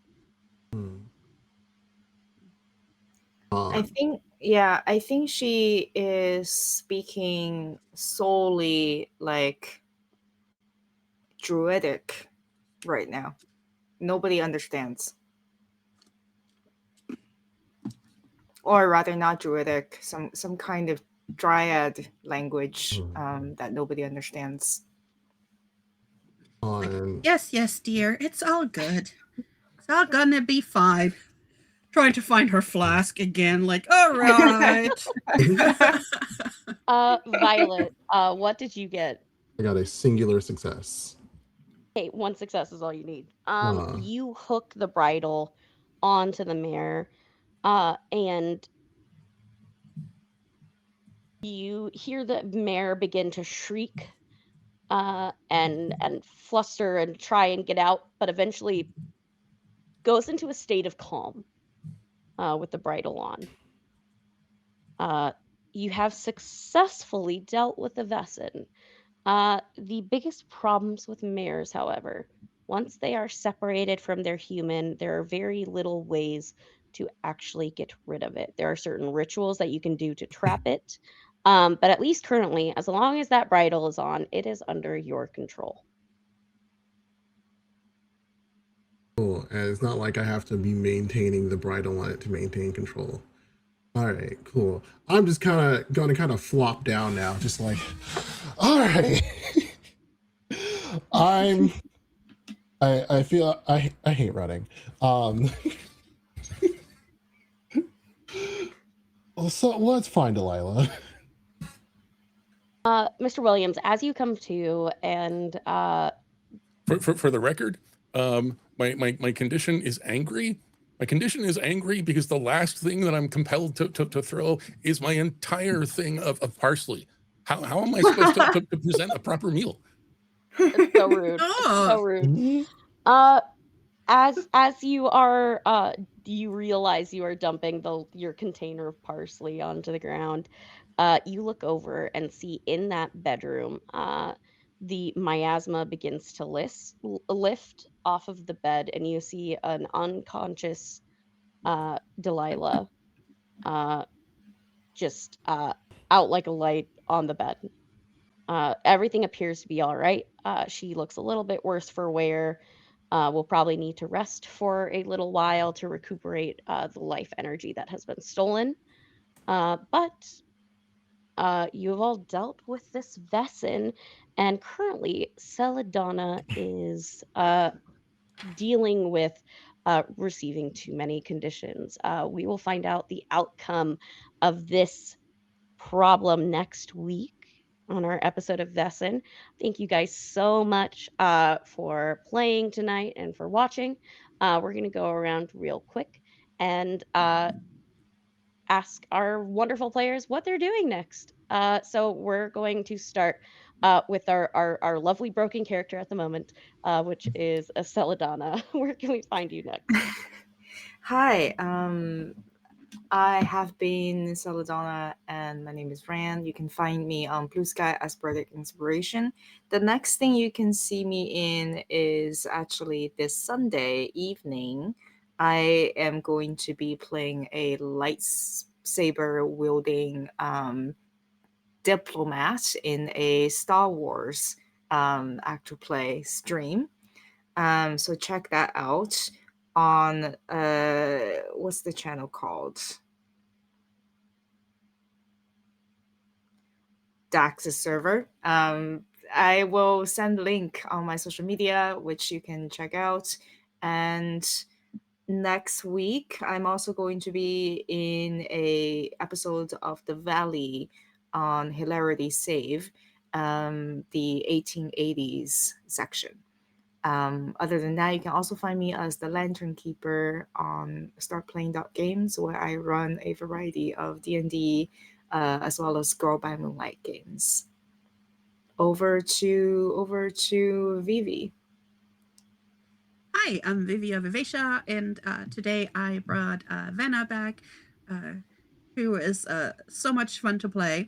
And the next time you can see me is on the Pocket Dragon Pub on the 19th at 9 p.m. Eastern Standard Time, where I am running a game for Vixie's birthday bash, and it's a game of Swamp Goblin Mysteries, where Vixie, the birthday goblin, has to solve a mystery, and it's called Swamp Secrets and Birthday Surprises: Vixie's Quest for Goblin Clues. I'm going to be running that. It's a little hack from Brindlewood Bay game. And you can find it on itch.io. It's by Wizard Styles. And if you are in the Pocket Dragon Pub, you might still be able to go to calls and join us because there's still space for 1 or 2 players. Maybe if you want to be a swamp goblin, helping Vixie get her birthday party back together. And then you can popcorn it over to someone else. All right, which is always going to be Mr. Williams. I'm Steve, tall halfling on most of the socials, tall halfling RPG over on Threads. Tonight I was Mr. Williams, who is going to be spending the next few hours, days, whatever it is, sitting by Delilah's bed, watching over her. As for me, you can find me tomorrow night over on the Jack Square Peg channel. part of the Open Medicine Foundation Australia fundraiser they're doing. At 8 o'clock Eastern, we're Sky Pirates. At 10:30, we're Psychic Detectives, and that is literally all I know about either system. More stuff coming up down the road, but I think that'll do it for the next few days, which brings us around to Violet. Hi everyone, Crimson Soul. I have been Violet Eklund, surprise track star runner, and you can catch me Sunday at when 10 or 11 a.m. Eastern. Hang on, let me look at the exact thing to make sure I'm not lying to anybody. 11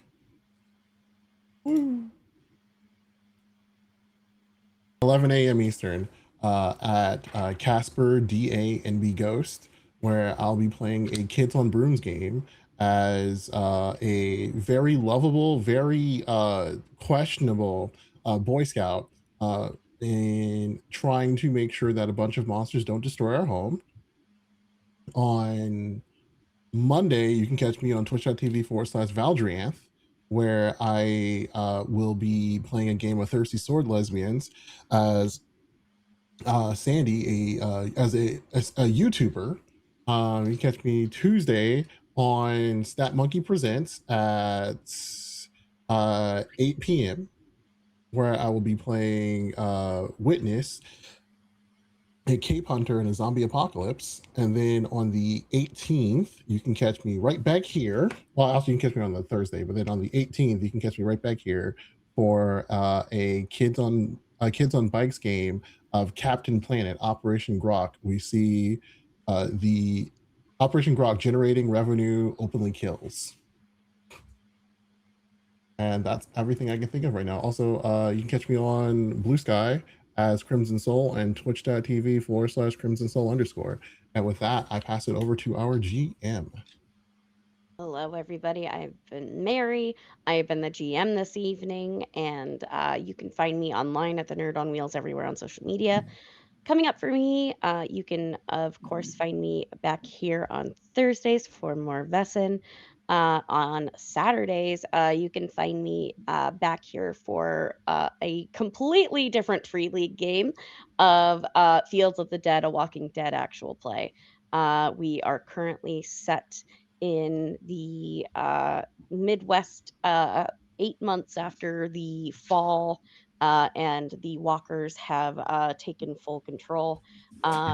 This coming weekend, you can see what some of our players have been up to infiltrating a cult in a very exciting dual tables every other week. So we will be seeing what is going on inside the cult and following Jonah and Jonah's new friends within the cult.